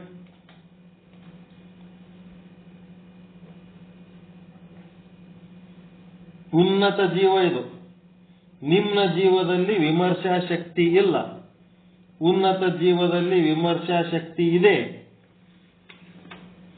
ಅದೇ ಮುಂದೆ ಬ್ರಹ್ಮ ಸ್ವರೂಪ ತಾಳುತ್ತದೆ. ಇದನ್ನೇ ಶಂಕರಾಚಾರ್ಯರು ಒಪ್ಪಿಕೊಂಡು ಬಂದಿದ್ದಾರೆ. ಒಂದು ಕ್ರಮಬದ್ಧವಾದ ಜೀವನ ಸಾಧನಾ ವಿಧಾನ ಏನ್ ಹೇಳ್ಯಾರಲ್ಲ, ಇದೆಲ್ಲ ಎದಕ್ಕಾಗ್ತದಂದ್ರ ಸ್ಥೂಲ ಶರೀರಕ್ಕೆ ಸಂಬಂಧ ಇಲ್ಲ, ಇದು ಸೂಕ್ಷ್ಮ ಶರೀರಕ್ಕೆ ಸಂಬಂಧ ಇದು. ನೀವು ಸೂಕ್ಷ್ಮ ಶರೀರ ಶುದ್ಧೀಕರಣ ಮಾಡಿದ್ರಿ ಅಂದ್ರೆ ಸ್ಥೂಲ ಶರೀರ ಆಟೋಮೆಟಿಕ್ ಅದನ್ನ ಬೆನ್ನತ್ತದ. ನೀವು ಸೂಕ್ಷ್ಮ ಶರೀರಕ್ಕೆ ವಿಮರ್ಶಾ ಶಕ್ತಿ, ಸೂಕ್ಷ್ಮ ಶರೀರದೊಳಗಿನ ವಿಮರ್ಶಾ ಶಕ್ತಿಯನ್ನ ನೀವು ಕಡೆಗಣಿಸಿದ್ರಿ ಅಂತಂದ್ರೆ ಸ್ಥೂಲ ಶರೀರ ಹೆಂಗ್ ಹೇಳ್ತದ ಹಂಗ ಏನ್ ಬೇಕಾದ ತಿಂದು ಹೆಂಗ್ ಬೇಕಂಗ ಇದ್ದು ಬದುಕಬಹುದು. ಅದು ಮೋಕ್ಷಕ್ಕೆ ಕರ್ಕೊಂಡು ಹೋಗಂಗಿಲ್ಲ. ಅದಕ್ಕೇನಂತಾನ, ಉನ್ನತ ಜೀವನಲ್ಲಿ ಇರುವ ವಿಮರ್ಶಾ ಶಕ್ತಿ ಮುಂದೆ ಬ್ರಹ್ಮ ಸ್ವರೂಪ ತಾಳುತ್ತದೆ. ಅಹಂ ಬ್ರಹ್ಮಾಸ್ಮಿ ಆಗೋದು ಯಾವದಪ್ಪ ಅಂದ್ರೆ ಸೂಕ್ಷ್ಮ ಶರೀರದಲ್ಲಿರುವ ಆ ಬಿಂಬ ಸಹಿತ ಅಂತಃಕರಣ, ಪ್ರತಿಬಿಂಬ ಸಹಿತ ಅಂತಃಕರಣದಲ್ಲ, ಆಭಾಸ ಸಹಿತ ಅಂತಃಕರಣ, ಅದರೊಳಗಿರುವಂತ ಜೀವ ಅದೇನಾಗ್ತದ ಅಹಂ ಬ್ರಹ್ಮಾಸ್ಮಿ ರೂಪ ತಾಳ್ತದ. ಈ ಪ್ರತಿಬಿಂಬ ಇಲ್ಲದ್ದು ಜೀವ ಏನದಲ್ಲ ಸ್ಥೂಲ ಶರೀರದಲ್ಲಿ, ಅದು ಅಹಂ ಬ್ರಹ್ಮಾಸ್ಮಿ ತಾಳಂಗಿಲ್ಲ, ಅದು ಅಹಂ ಜೀವಾಸ್ಮಿ. ಸ್ಥೂಲ ಶರೀರದೊಳಗಿದ್ದದ್ದು ಜೀವ. ನೀವೇನ್ ಕಳ್ಕೊಂಡ್ರು ನಿಮ್ ಸ್ಥೂಲ ಶರೀರ ಕಳ್ಕೊಳಕ್ ತಯಾರಿಲ್ಲ, ಅದನ್ನ ಇಟ್ಕೋಬೇಕು. ಸೂಕ್ಷ್ಮ ಶರೀರಕ್ಕೆ ಹೋಗಿ ನೀವು ಉನ್ನತ ಪ್ರಾಣದಲ್ಲಿ ಕೆಲಸ ಮಾಡ್ಲಿಕ್ಕತ್ತೀರಿ ಅಂತಂದ್ರೆ ಈ ಸ್ಥೂಲ ಶರೀರದ ಮೇಲಿನ ಅಭಿಮಾನ ಆಟೋಮೆಟಿಕ್ ಕಡಿಮೆ ಆಗಿಬಿಡ್ತದ. ಹಸಿವಾದೊಡೆ ಬಿಚ್ಚಾನ್ನಗಳುಂಟು. ಮನಿ ಬಿಟ್ಟು ಆದ್ರೆ ಊಟ ಎಲ್ಲಿ ಮಾಡಬೇಕು, ಅಡಿಗೆ ಹೆಂಗ ಅಂತ ಚಿಂತೆ ಮಾಡೋದು ಯಾವುದು? ನಿಮ್ಮ ಜೀವ. ಅದನ್ನೇ ನೀವು ಸ್ವಲ್ಪ ಉನ್ನತ ಜೀವಕ್ಕೂ ಆದ್ರೆ ಸೂಕ್ಷ್ಮ ಶರೀರದೊಳಗಿಂದ ಆಭಾಸ ಸಹಿತ ಅಂತಃಕರಣದ ಚಿಂತನೆ ಮಾಡ್ಲಕ್ಕತ್ರಿ, ಅವಾಗ ಅದೇನಾಗ್ತದ? ಹಸಿವಾದೊಡೆ ಭಿಕ್ಷಾನ್ನಗಳುಂಟು, ತೃಷೆಯಾದೊಡೆ ಕೆರೆ ಬಾವಿಗಳುಂಟು. ಇಲ್ಲಿ ನಿಮ್ಮ ಜೀವ ತೃಷೆಯಾದೊಡೆ ಬಿಸಿಲೇರಿ ನೀರು ಎಲ್ಲಿ ಸಿಗ್ತಾವ, ಸ್ವಚ್ಛ ನೀರು ಕುಡಿಬೇಕು ಅಂತ ಅನಿಸ್ತದ? ಇಲ್ಲ. ಎಂತದ್ರೆ ನೀರು ಕುಡಿದ್ರಾಯ್ತು ಅನ್ನಿಸ್ತದ. ಇದು ಸ್ಥೂಲ ಶರೀರ ಏನ್ ಮಾಡ್ತದೆ, ಎಂತ ನೀರ್ ಹಾಕಿರ್ಲಕ್ಕೆ ಕುಡಿಯಂ ಅನ್ನಿಸ್ತದ. ಆದ್ರೆ ಸೂಕ್ಷ್ಮ ಶರೀರ ಸ್ಥೂಲ ಶರೀರ ಅಭಿಮಾನಿ ಇರೋದ್ರಿಂದ ಬಿಸಿಲೇರಿ ವಾಟರ್ ಬೇಡ್ತದೆ.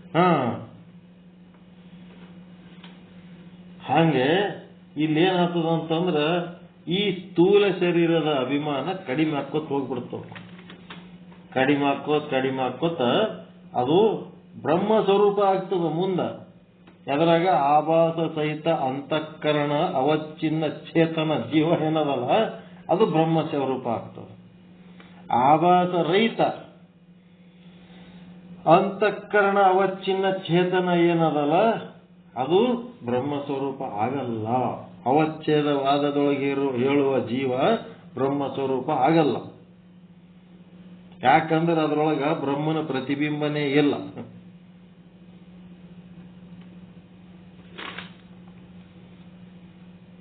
ಅದಕ್ಕೆ ಅವಚ್ಛೇದವಾದದಲ್ಲಿ ವಿಶೇಷಣ ಅಂದ್ರೆ ಆಭಾಸರಹಿತ ಕೇವಲ ಅಂತಃಕರಣ ಉಪಾಧಿ ಉಳ್ಳ ಚೇತನ, ವಿಶೇಷ ಅಂದ್ರೆ ಸಾಕ್ಷಿ.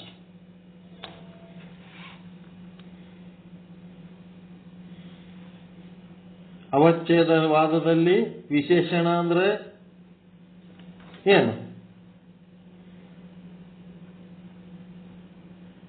ಅವಚ್ಛೇದವಾದದಲ್ಲಿ ವಿಶೇಷಣ ಅಂದ್ರೆ ಆಭಾಸರಹಿತ ವಾದ ಕೇವಲ ಅಂತಃಕರಣ, ಆಭಾಸರಹಿತವಾದ ಕೇವಲ ಅಂತಃಕರಣ ಉಪಾಧಿಯುಳ್ಳ ಚೇತನ. ನೆಕ್ಸ್ಟ್ ವಿಶೇಷ ಉಪಾಧಿಯುಳ್ಳ ಚೇತನ. ವಿಶೇಷ ಅಂದ್ರೆ ಸಾಕ್ಷಿ.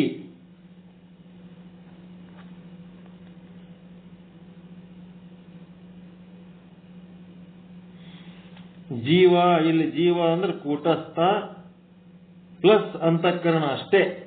ಅವಚ್ಛೇದವಾದದೊಳಗೆ ಜೀವ ಅಂದ್ರೆ ಕೂಟಸ್ಥ ಪ್ಲಸ್ ಅಂತಃಕರಣ. ಎಂತ ಅಂತಃಕರಣ? ಆಭಾಸರಹಿತ ಅಂತಃಕರಣ. ಈ ಕಡೆ ಆಭಾಸವಾದದೊಳಗ ಕೂಟಸ್ಥ ಪ್ಲಸ್ ಆಭಾಸ ಸಹಿತ ಅಂತಃಕರಣ. ಇಲ್ಲಿ ವಿಶೇಷಣ ಅಂತಂದ್ರೆ ಆಭಾಸ ಸಹಿತವಾದ ಅಂತಃಕರಣ, ಉಪಾಧಿ ಉಳ್ಳ ಚೇತನ. ಮತ್ತು ವಿಶೇಷ ಅಂದ್ರೆ ಸಾಕ್ಷಿ.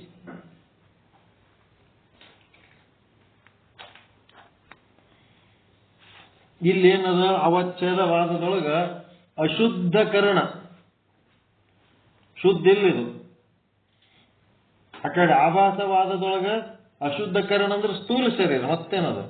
ಸ್ಥೂಲ ಶರೀರನೂ ಇರಬಹುದು, ಮತ್ತು ಸೂಕ್ಷ್ಮ ಶರೀರದೊಳಗ ಪಾಪ ಬುದ್ಧಿಗಳಿದ್ದು ಅಂದ್ರೆ ಅದು ಅಶುದ್ಧನೇ, ಹೌದಾ ಅಲ್ರಿ? ಸೂಕ್ಷ್ಮ ಶರೀರ ಸ್ವಚ್ಛನೇ ಅದ ಎಲ್ಲರದು. ಅದು ಮಲಿನ ಇತ್ತು ಅಂತಂದ್ರೆ ಹೆಂಗ್ ಕೆಲಸ ಆಗ್ತದ? ಸೂಕ್ಷ್ಮ ಶರೀರ ಸತ್ವಗುಣದಿಂದ ಮಾಡಿರ್ಬೋದು, ಆದರೆ ಅದರ ವ್ಯವಹಾರಗಳು ಎಂಥವದವ ಈ ಜಗತ್ತಿನೊಳಗ? ಆ ವ್ಯವಹಾರಗಳಿಂದ ಅದು ಮಲಿನ ಆಗಿತ್ತು ಅಂತಂದ್ರೆ ಅದ್ರೊಳಗೆ ಹೆಂಗ್ ಪ್ರತಿಬಿಂಬ ಉಂಟಾಗ್ತದ? ಅದಕ್ಕೆ ಈ ಕಡೆ ಶುದ್ಧಕರಣ ಅಂದ್ರೆ ಸೂಕ್ಷ್ಮ ಶರೀರ ಸಂಬಂಧಿ, ಅಶುದ್ಧಕರಣ ಅಂದ್ರೆ ಸ್ಥೂಲ ಶರೀರ ಸಂಬಂಧಿ. ಮತ್ತು ಸ್ಥೂಲ ಶರೀರನು ಶುದ್ಧ ಅಶುದ್ಧ ಇರ್ತದ, ಸೂಕ್ಷ್ಮ ಶರೀರನು ಶುದ್ಧ ಅಶುದ್ಧ ಇರ್ತದ. ಮತ್ತೆ ನಿಮ್ನ ಜೀವ ಅಂತಂದ್ರೆ ವಿಮರ್ಶಾ ಶಕ್ತಿ ರಹಿತ. ನಿಮ್ನ ಜೀವ ಅಂದ್ರೆ ವಿಮರ್ಶಾ ಶಕ್ತಿ ರಹಿತ ಅಂದ್ರೇನು? ಸದ್ಭಾವ ಇಲ್ಲ, ಸುಜ್ಞಾನ ಇಲ್ಲ, ಸತ್ಕ್ರಿಯೆ ಇಲ್ಲ. ಸತ್ಕ್ರಿಯೆ ಇರ್ಲಾರ್ದೆ ಎಂಥದ್ ಬೇಕಂಥದ್ದು ಕ್ರಿಯೆ ಮಾಡ್ಕೊತ ಬದುಕದು, ಎಂಥದ್ ಬೇಕಂಥದ್ದು ಭಾವನೆ ತಾಳೋದು, ಸದ್ಭಾವ ಇಲ್ಲದ್ದು. ಎಂಥದ್ ಬೇಕಂಥದ್ದು ಜ್ಞಾನ, ಎಲ್ಲದಕ್ಕೂ ತಾನೇ ತಿಳಿದಿದ್ದೆ ಬ್ರಹ್ಮಜ್ಞಾನ ಅಂತಾರಲ್ಲ ಹಂಗ. ಶಾಸ್ತ್ರ ಗುರು ಏನು ಇಲ್ಲದೆ ತಾನೇ ತಿಳಿದಿದ್ದೇ ಜ್ಞಾನ.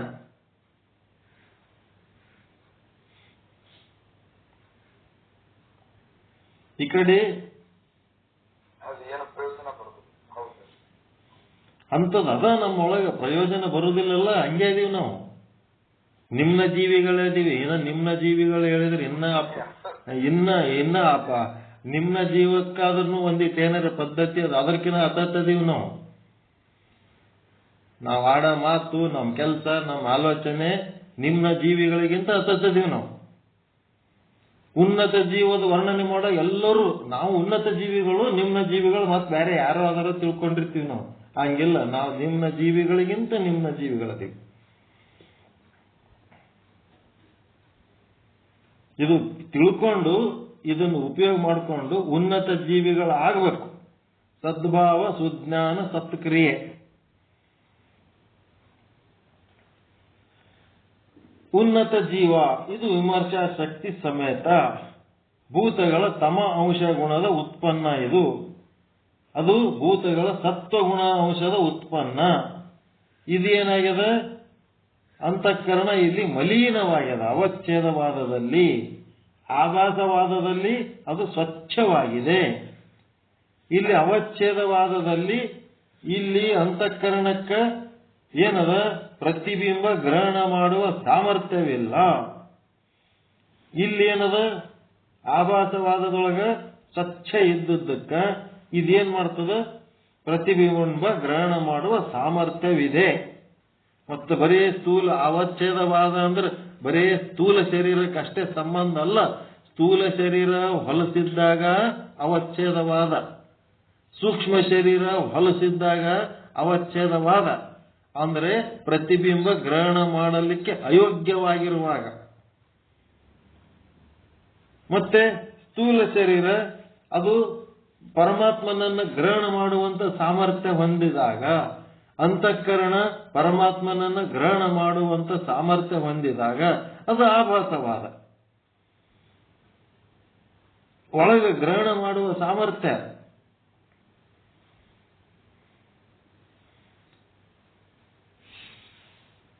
ಸ್ಥೂಲ ಶರೀರದೊಳಗೂ ಅದನ್ನು ಗ್ರಹಣ ಮಾಡುವ ಸಾಮರ್ಥ್ಯ ಬರ್ತದ ಇಲ್ಲ? ಅಥವಾ ನೀವು ಹೇಳೋ ಬೆಳಕಿಗೆ ಹೇಳುದ ಜಾಸ್ತಿ ಆಗಕತ್ತಿತ್ತು ಎಲ್ಲ ತಿಳಿ ಆಗತ್ತಿತ್ತು. ನಾವು ಎಲ್ಲ ನಿಮ್ನ ಜೀವ ಅಂತ ಅನ್ನಾಕ ಬರೋದಿಲ್ಲ ಅಲ್ಲ, ಉನ್ನತ ಜೀವನ ಅನ್ನಬೇಕು. ನಿಮ್ನ ಜೀವ ಅಂತಂದ್ರ ಹೆಂಗ್ ಬೇಕಂಗಿರೋದು, ಹೆಂಗ್ ಬೇಕಂಗಿರೋದು ಅಂತಂದ್ರೇನು, ಸದ್ಭಾವ ಸುಜ್ಞಾನ ಸತ್ಕ್ರಿಯೆಗಳ ಗಂಧ ಇರ್ಲಾರ್ದಂಗಿರೋದೇ ನಿಮ್ನ ಜೀವ. ಅದು ಸ್ಥೂಲ ಶರೀರಕ್ಕೆ ಇರ್ಲಕ್ಕ, ಸೂಕ್ಷ್ಮ ಶರೀರಕ್ಕೆ ಇರ್ಲಕ್ಕ. ಇದನ್ನ ಗ್ರಹಣ ಮಾಡ್ಲಕತ್ತೀರಿ. ಈಗ ನೋಡ್ರಿ, ಮನಸ್ಸಿನಿಂದ ಗ್ರಹಣ ಮಾಡ್ಲಕತ್ತೀರಿ, ಹೌದಾ? ಬುದ್ಧಿಲಿಂತ ಗ್ರಹಣ ಮಾಡ್ಲಕತ್ತೀರಿ.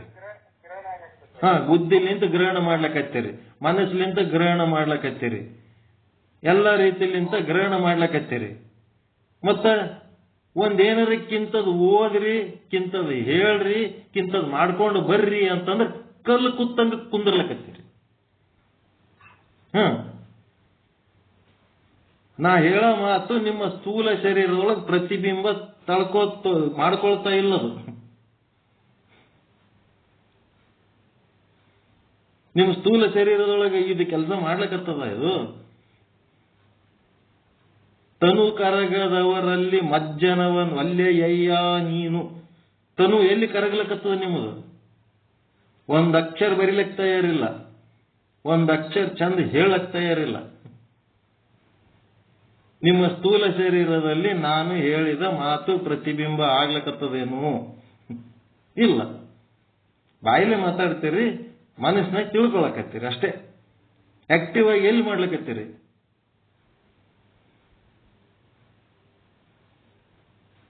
ಬೈಲಕತ್ತಿಲ್ಲ, ನಿದರ್ಶನ ತೋರಿಸ್ಲಕತ್ತೀನಿ. ನಾ ಹೇಳಿದ್ದು ನೀವೇನ್ ಮಾಡ್ಲಕತ್ತೀರಿ? ಏನು ಮಾಡ್ಲಕತ್ತಿಲ್ಲ, ಮಾತಾಡ್ಲಕತ್ತೀರಿ ಅಷ್ಟೇ.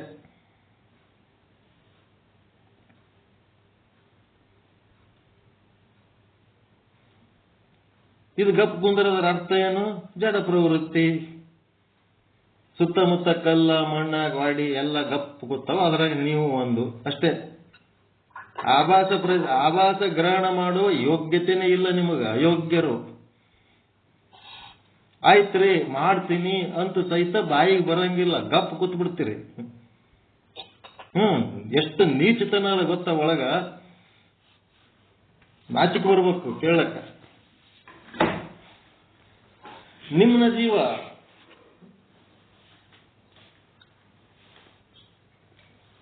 ರೆಸ್ಪೆಕ್ಟ್ ಹೇಳಕತ್ತಾರಂದ್ರ ಅದಕ್ಕೊಂದು ಪ್ರತಿಕ್ರಿಯೆ ವ್ಯಕ್ತಪಡಿಸ್ಬೇಕನ್ನೋದು ಒಂದು ಗೌರವನೂ ಇಲ್ಲ. ಸುಮ್ ಫ್ರೆಂಡ್ಲಿ, ಸಿಗರೇಟ್ ಬೀಡಿ ಸೇದವ್ರು ಹೆಂಗಿರ್ತಾರ ಹಂಗ ಜೊತೆಯಾಗಿ ಮಾತಾಡ್ತೀರ ಅಷ್ಟೇ, ಮಾಡಕ್ಕೇನು ಇಲ್ಲ. ಮತ್ತೆ ನೀವು 15-20 ಮಂದಿ ಅದರಿ ಅಂದ್ರೆ 15-20 ಮಂದಿ ಲಿಂಕ್ ಓಪನ್ ಮಾಡ್ಕೊಳ್ರಿ ಒಂದೊಂದು. ಇಲ್ಲ ಇದೇ ಲಿಂಕ್ನಾಗೆ ಮಾಡ್ತಿದ್ರಿ ಅಂತಂದ್ರೆ ಬ್ಯಾರೆದೊಂದು ಡೇಟ್ ಟೈಮ್ ಒಂದು ಬುಕ್ ತಗೊಂಡು ಓದ್ಕೊಂಡು ಒಂದು 4 ಮಂದಿಗೆ ಹೇಳಂಗಾರಿ. ನಾ ಇಂಥ ಬುಕ್ ತಗೊಂಡು ಇಂಥ ಟೈಮಿಗೆ ಹೇಳ್ಬೇಕಂತೀನಿ ಅಪ್ಪಾಜಿ ಅಂತ ನೀವು ಬಂದ್ರಿ ಅಂದ್ರೆ ನಿಮ್ ಹೆಸರು ಹಾಕಿ ಎಲ್ಲ ಕಡೆ ನಾವು ಪ್ರಸಿದ್ಧ ಮಾಡ್ತೇವೆ. ನಿಮ್ಮ ಹೆಸರು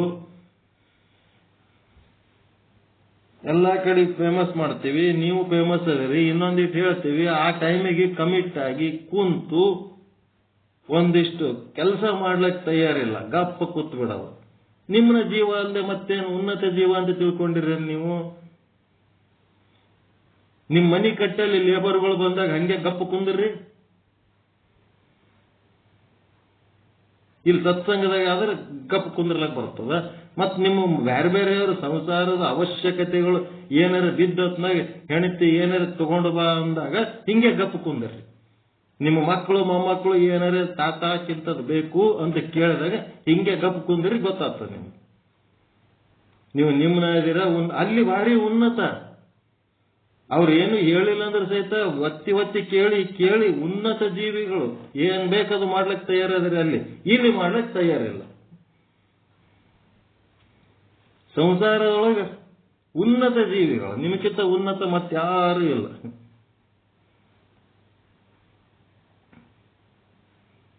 ಉದಾಹರಣೆ ಕೊಡ್ಲಕತ್ತೀನಿ, ನಾನೇನು ಬೈಲಕತ್ತಿಲ್ಲ. ಎಲ್ಲರಿಗೂ ಅವ್ರದವ್ರದೇ ಟೆನ್ಷನ್ ಟೈಟ್ನೆಸ್ ಅದ, ಮಾತು ಹೇಳಕತ್ತೀನಿ. ಮತ್ ಬೈಲಕತ್ತಾರ ಅಪಮಾನ ಮಾಡ್ಲಕತ್ತಾರ ತಿಳ್ಕೊಬೇಡ್ರಿ. ಏನಾರ ಇದು ಅಂದ್ರೆ ಸ್ವಲ್ಪ ಒಳಗ ಹತ್ಯಾರ ಮ್ಯಾಲ ಹೇಳ್ತಾರೇನಂತ ಸ್ವಲ್ಪ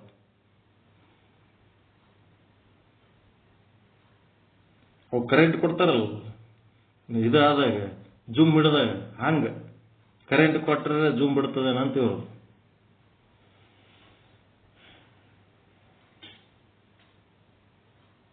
ನೀವ್ ಹೆಂಗ್ ದುಡ್ಕೋತೀರಿ ಹೆಂಗ್ ಪಡ್ಕೋತೀರಿ, ಈ ಪರಿ ಹೇಳಿ ಈ ಪರಿ ಜೀವ ತಿಂದು ನಿಮ್ಮನ್ನು ಉದ್ಧಾರ ಮಾಡ್ಬೇಕನ್ನಂತ ಗುರು ಇನ್ನ ಒಂದು 100 ಜನ್ಮ ಎತ್ತಿ ಬಂದ್ರೆ ಸಿಗಂಗಿಲ್ಲ. ಇದು ಬರೆದಿಟ್ಕೊಂಡ್ಬಿಟ್ರಿ ನೀವು ಓದರೆ ಓದು ಬರೀಯಾರು ಬರೀ ಹಾಳಬಾಯಿ ಬೀಳು ಅಂತೇಳಿ ನಿಮ್ಮನ್ನ ಯಾರು ಕೇರ್ ಮಾಡಲ್ಲ.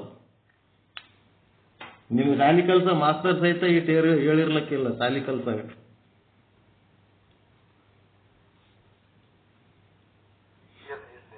ಮತ್ತೆ ಶಾಲಿ ಮಾಸ್ತರ್ಗಳು ಏನು ಒಂದ್ಸಾರಿ 2 ಸಾರಿ ನಮ್ಗೆ ಮಾತಾಡ್ಸಿದ್ರೆ ದೊಡ್ಡ ಮಾತು. 60 ಹುಡುಗರು 70 ಹುಡುಗರದ್ರಾಗ ನಿಮ್ ಎಲ್ಲರ ಬಗ್ಗೆ ಕಾಳಜಿ ಮಾಡಿ ನನ್ನ ಏನಾರ ಶ್ರೇಷ್ಠ ಮಾಡ್ರಿ, ನನ್ನ ಮೆರೆಸ್ರಿ ಅಂತ ಹೇಳಿ ನೀವು ಮೆರೀರಪ್ಪ. ನೀವು ಶ್ರೇಷ್ಠರಾಗ್ರಿ, ನೀವು ಶುದ್ಧರಾಗ್ರಿ, ನೀವು ಸಿದ್ಧರಾಗ್ರಿ, ನೀವು ಪ್ರಸಿದ್ಧರಾಗ್ರಿ. ನಾನು ನಿಮ್ ಬಗ್ಗೆ ಎಷ್ಟು ಕಾಳಜಿ ಮಾಡಿ ಹೇಳ್ತೀನಿ. ಈ ತರ ಹೇಳೋರು ಎಲ್ಲಿ ಸಿಗಲ್ಲ. ಆದ್ರೂ ಇದು ನೀವು ಸದುಪಯೋಗ ಮಾಡ್ಕೊಳಕ್ ಯಾಕೆ ಏನಾಗಿದೆ, ನನ್ನ ಎಜುಕೇಟೆಡ್ ಇದ್ರೆ ಬರಿಲಕ್ ಬರಲ್ಲ, ಓದ್ಲಕ್ ಬರಲ್ಲ. ಒಂದ್ ಚಲೋ ಬುಕ್ ತಗೊಂಡು 1-2 ಪೇಜ್ ಬರ್ಕೊಂಡು ನೀಟಾಗಿ ಹೇಳಕ್ ಪೂರ ಕೀರ್ತನ ಮಾಡೋದ್ರಾಗ 60 ವರ್ಷ ಜೀವನನೇ ಕಳೆದ ಮಲ್ಲಪ್ಪ ಹುಲ್ಲೂರು ಒಂದು ದಿನ ಪ್ರವಚನಕ್ಕೆ ಕೀರ್ತನ ಮಾಡ್ರಿ ಅಂದ್ರೆ ಗಪ್ಪು. ಏನದ್ರ ಅರ್ಥ ಏನದ್ರ?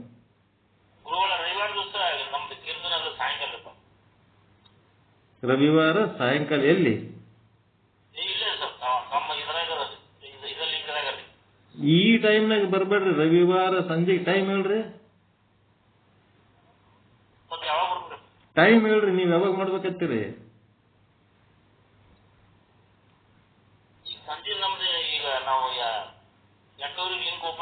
ಅದು ವೀರಶೈವ ತತ್ವಕ್ಕಿದ ಬೇರೆ ದಿನ. ರವಿವಾರ 4 ಗಂಟೆಗೆ ಅದ, ರವಿವಾರ ಮುಂಜಾನೆ 5ಕ್ಕೆ ಅದ, 8 ಗಂಟೆಗೆ ಎಂಗೇಜ್ ಅದ. ಇದು ಮುಂಜಾನೆ ಬೇಡ, ಇದ್ರಾಗ ಬೇಡ. ನಿಮ್ಮದು ಸಪ್ರೇಟು ಪ್ರತಿ ವಾರ ನಿಮ್ಮದೇ ಒಂದು ಪ್ರವಚನ ಇರ್ಬೇಕು. ವಾರಕ್ಕೊಂದು ಪ್ರವಚನ. ಅದಕ್ಕೆ ನೀವೇನು ಏನ್ ಮಾಡ್ತೀರಿ? ನೀವೇನು ಕೀರ್ತನೆ ಮಾಡ್ತಿರೋ, ಪ್ರವಚನ ಮಾಡ್ತಿರೋ, ಭಾಷಣ ಮಾಡ್ತಿರೋ, ಏನ್ ಮಾಡ್ತೀರಿ ಮಾಡ್ರಿ. ಒಂದು ಟೈಮ್ ಫಿಕ್ಸ್ ಮಾಡ್ಕೊರಿ. ಈಗ ನಡೆದ್ರಾಗ ಮಾಡ್ಲಕ್ ಹೋಗ್ಬೇಡ್ರಿ. ನಮ್ಮ ಮುಂದೆ ಕೂತು ನಾಟಕ ಬೇಡ. ನಿಮ್ದೊಂದು ಸ್ವತಂತ್ರ ಮಾಡಕತ್ತೀರಿ. ಹೊಸ ಮಂದಿನ ತರ್ಸಮದ್ರಾಗ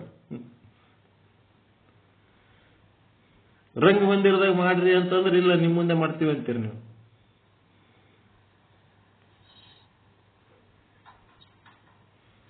ನಮ್ ಮುಂದ್ ಮಾಡೋದ್ ಸಾಕು. ನಿಮ್ಮನ್ನ ನೋಡಿ ಸಾಕಾಗ್ಯದ, ಜರ ಹೊರಗೆ ಮಾಡಿ ನಡ್ರಿ ಅಂತ ಕರ್ಕೊಂಡು ಹೋಗ್ಲಿಕತ್ತೀವಿ ನಿಮಗೆ. ಸಂಡೇ ಬೇಕಿದ್ರೆ ಮುಂಜಾನೆ 10 ಗಂಟೆಗೆ ಅಂದ್ರೆ ಓಟು ಟೈಮ್ ಅದಕ್ಕೆ ಹಿಡಿತದೆ. ಬೇರೆ ದಿನ ಇಟ್ಕೋರಿ.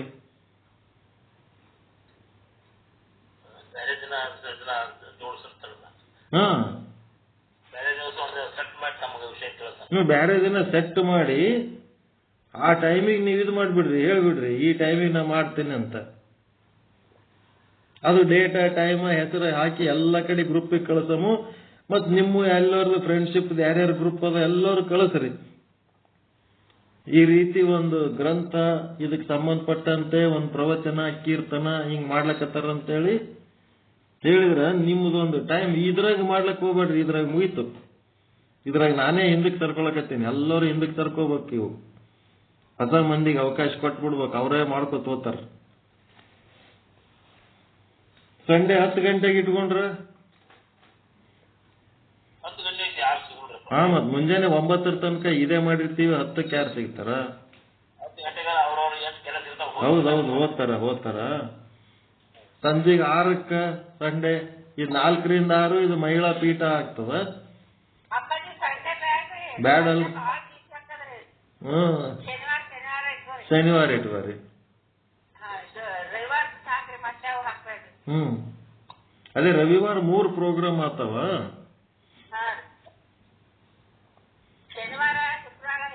ಯಾಕಂದ್ರೆ ಸಿದ್ಧಾಂತ ಶಿಖಾಮಣಿ ವಚನ ಸಾಹಿತ್ಯ ಇಟ್ಕೊಂಡಿವ್ ನಾವು ರವಿವಾರ. ವಚನ ಸಾಹಿತ್ಯ ಸಿದ್ಧಾಂತ ಶಿಖಾಮಣಿ. ಅದು ಪ್ರಭುಲಿಂಗ ಲೀಲೆ ಇರ್ಬೋದು, ಚಾಮರಸಂದ್ ಇರ್ಬೋದು, ಅಥವಾ ಶೂನ್ಯ ಸಂಪಾದನೆ ಇರ್ಬೋದು, ಏನಾರೇ ಇರಲಿ, ಅದಕ್ಕೆ ಸಂಬಂಧ ಯಾಕಿರ್ಲಿಕ್ಕೆ ವಚನ ಸಾಹಿತ್ಯ ಮತ್ತು ಸಿದ್ಧಾಂತ ಶಿಖಾಮಣಿಗೆ ಸಂಬಂಧಪಟ್ಟದ್ದು ಸಂಡೇ ಪ್ಲಸ್ ಮಹಿಳಾ ಪೀಠದ ಅದೇನು ಕಾರ್ಯಕ್ರಮ ಇರ್ತದೆ. ಮತ್ ಮಹಿಳಾ ಪೀಠದವ್ರು ಮಹಿಳಾದ್ ಮಾಡ್ಕೊಳ್ರಿ, ನಮ್ಮದ್ ನಾವ್ ಮಾಡ್ಕೊಳಮ್ಮ ಅಂದ್ರೆ ನಾವನ್ನ ಮಾಡ್ಕೊಳ, ಮತ್ತೆ ಗೌರವ ಬಾಡಿಗೆ ತೊಂಬತ್ತವೆ ಬಿಡಂಗಿಲ್ಲ. ಬೇರೆ ಏನ ಮಾಡ್ಕೋರಿ, ಏನಾರ ಒಂದು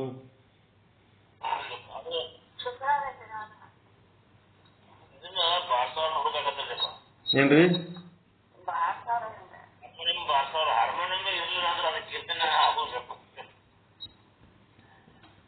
ನೀವ್ ಏನಾರ ಒಂದ್ ಹೇಳ್ಕೊತ್ ಕುಂದಿರ್ಬೇಡ್ರಿ.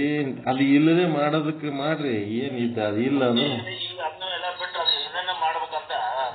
ಇಲ್ಲದಂಗೆ ಮಾಡ್ರಿ. ಅದೇನು ನಾವೇನು ಹಾರ್ಮೋನಿಯಂಲಿಂತ ಮೊದಲು ಕೇಳಿದವ್ರು ಇದ್ದೆವು, ಈಗ ಹಾರ್ಮೋನಿಯಂ ಇರ್ಲಾರ್ದೆ ಕೇಳಿದ್ರ ಚಂದ ಅನ್ಸಲ್ದು ಅನ್ನಂಗಿಲ್ಲ, ಏನು ಇಲ್ಲ. ಅದು ಇಲ್ಲದೇನೆ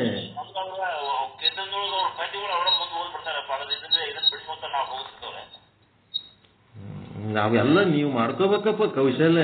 ಇನ್ನೊಬ್ಬರ ಮೇಲೆ ಡಿಪೆಂಡ್ ಆಗಿ ನಾಟಕ ಮಾಡಿದ್ರೆ ಆಗಲ್ಲ. ನೀವೇ ಸ್ವತಂತ್ರ ಮಾಡ್ಬೇಕು.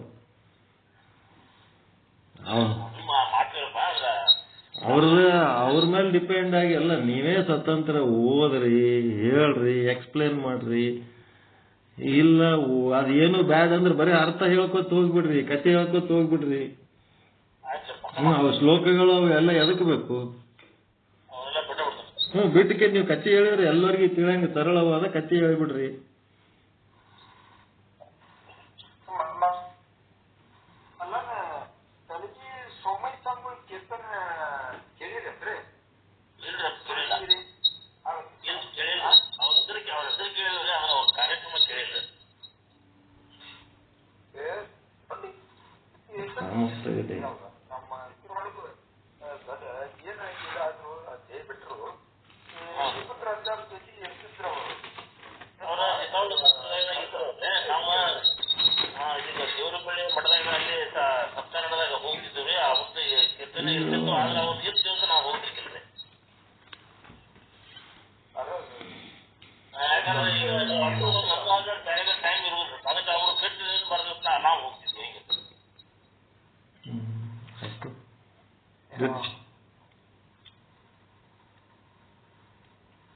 ಒಂದ್ ಕಡೆ ನೀವು ಪ್ರವಚನಕ್ಕೆ ಬೈದ್ರಾದ್ರ ಅಲ್ಲಿ ಮತ್ತೊಬ್ಬರ ಇರ್ತಾರೆ, ಆದ್ರೆ ಅವ್ರು ನೀವು ಇದ್ದಾಗ ಬರ್ದಿಸ್ಬೇಕಾಗ್ತದೆ.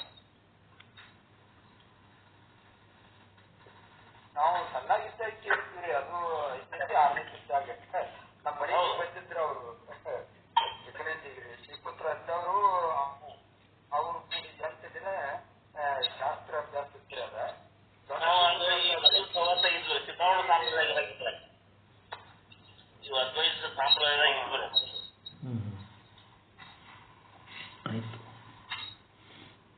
ಏನಾರ ಮಾಡ್ರಿ, ಒಟ್ಟ ನೀವು ಒಂದು ವಿಷಯ ತಗೊಂಡು ಏನಾರ ಹೇಳಂಗ ಆರಿ. ಮಾಡ್ರಿ ಮಾಡ್ತೀನಿ ಅನ್ನೋದು ಬರ್ಲಿ ಬಾಯಿಗೆ. ಮೊನ್ನೆ ಗಪ್ಪ ಆಗಿಬಿಟ್ರಿ, ಆಮೇಲೆ ವಿಚಾರ ಮಾಡಿರಿ ಹೇಳ್ತೀನಿ, ಅದು ಏನು ಇಲ್ಲೇ ಇಲ್ಲ, ಸೈಲೆಂಟ್ ಆ ಕಡೆ ಮುಗೀತು. ಮಾತಾಡಂಗೆ ಇಲ್ಲ ಅದಕ್ಕೆ ಸಂಬಂಧಪಟ್ಟಂತೆ. ನಿಮ್ಮ ಸಹಕಾರ ಇರ್ಲಿಲ್ಲ ಅಂತಂದ್ರೆ ನಾವೇನು ಮಾಡಿ ನಮ್ಗೆ ಇಂಟ್ರೆಸ್ಟ್ ಬರಂಗಿಲ್ಲ. ಎಲ್ಲಿ ಬಿಡಪ್ಪ ಇವ್ರು ಏನಿದ್ರು ಬರೀ ಕೂತಿ ಕೇಳಿ ಹೋಗೋರ. ಮತ್ ಬ್ಯಾರೆಯವ್ರ ಸತ್ಸಂಗಿದ್ದಲ್ಲಿ ಅಲ್ಲೆಲ್ಲ ಮನಾರ್ ಬಾಯ್ ಕರೆದು ಹೇಳಕ್ ಬರ್ತಾರ, ಇಲ್ಲಿ ಗಪ್ ಕುಂದಿರ್ತಾರ.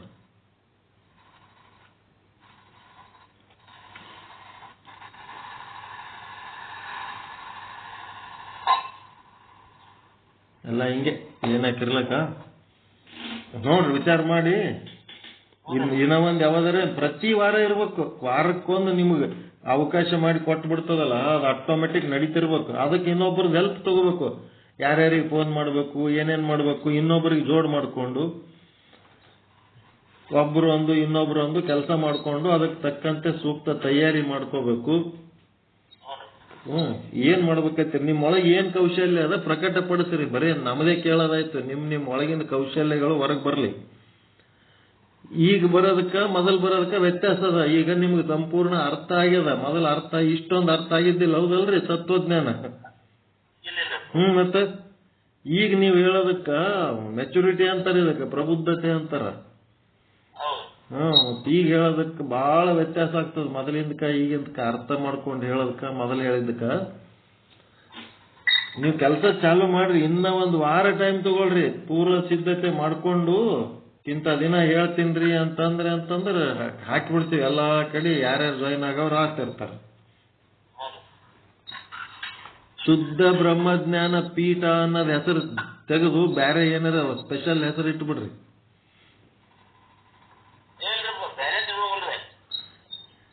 ಈಗ ಏನಾಗ್ತದ, ನಮ್ ದುಶ್ಮನ್ಗಳು ಅಲರ್ಜಿ ಮಾಡ್ಕೊಂಡ್ಬಿಟ್ಟಾರ, ಅದು ಬ್ಯಾಡ್ ಅಂತ ಬ್ಯಾಸರ್ ಮಾಡ್ಕೊಂಡಿರ್ತಾರೆ. ಶುದ್ಧ ಬ್ರಹ್ಮ ಅಂದ್ರೆ ಬ್ಯಾಡ್ ನಡಿ ಆ ಕಡೆ ಅಂತ.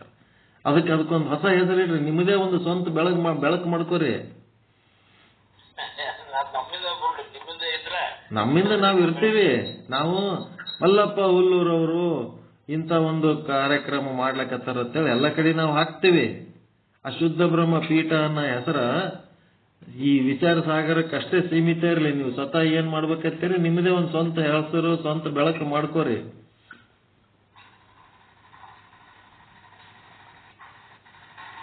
ನಿಮ್ಮದೇ ಆದ ಒಂದು ಹೆಸರು ಮಾಡ್ಕೋರಿ, ನಿಮ್ಮದೇ ಒಂದು ಸಿದ್ಧಿ ಮಾಡ್ಕೋರಿ. ಎಲ್ಲರಿಗೆ ನಿಮ್ಮ ಸ್ವಂತ ಹೆಸರು, ಎಲ್ಲ ನಮ್ಮ ಹೆಸರು, ನಮ್ಮ ಏನೂ ಬೇಕಾಗಿಲ್ಲ ಅಲ್ಲಿ. ಈಗ ನಮ್ಮದು ನಿಮ್ಗೆ ಏನು ಗೊತ್ತಿರ್ಲಾರ್ದಾಗ, ನಾವೇನು ಗೊತ್ತಿಲ್ಲ ನಮ್ಮದು ಬಂದು ನೀವು ಕೇಳ್ಕೊತ್ ಕೂತಿರಿಲ್ಲ, ಮತ್ ನಿಮ್ಮದು ನಮ್ಗೆ ಏನು ಗೊತ್ತಿಲ್ಲ ಅನ್ನಂಗ ನಿಮ್ಮದು ನಾವು ಕೇಳ್ಕೊತ್ ಕುಂದಿರ್ತೀವಿ ಬಂದು. ಒಂದ್ ಸ್ವಂತ ಏನಾರ ಒಂದ್ ಹೆಸರು ಇಟ್ಕೋರಿ, ನಿಮ್ಮದೇ ಒಂದು ಆಧ್ಯಾತ್ಮ ಸಾಧನ ಬೈಲೊಂಗಲ್ ಏನಾರ ಒಂದ್ ಹೆಸರು ಇಟ್ಕೋರಿ.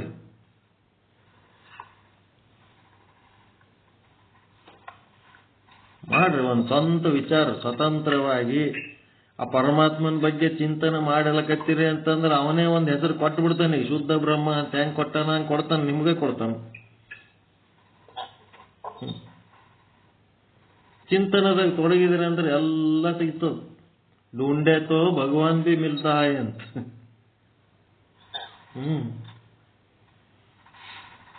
ಹುಡುಕ್ಲಕ್ಕೆ ಚಾಲು ಮಾಡ್ಬೇಕು. ನಾವು ಹುಡುಕ್ಲಕ್ಕೆ ತಯಾರಿಲ್ಲ ಅಂದ್ಮೇಲೆ ಹೆಂಗ್ ಸಿಗ್ತಾನ? ಓಕೆ. ಓಂ ಶಾಂತಿ ಶಾಂತಿ ಶಾಂತಿ. ಎಲ್ಲರಿಗೂ ಒಳಿತಾಗಲಿ, ಎಲ್ಲರಿಗೂ ಶುಭವಾಗಲಿ. 11 ಆಯ್ತು, ಮಲ್ಕೊಂಬಿಡ್ರಿ ಸಾಕು.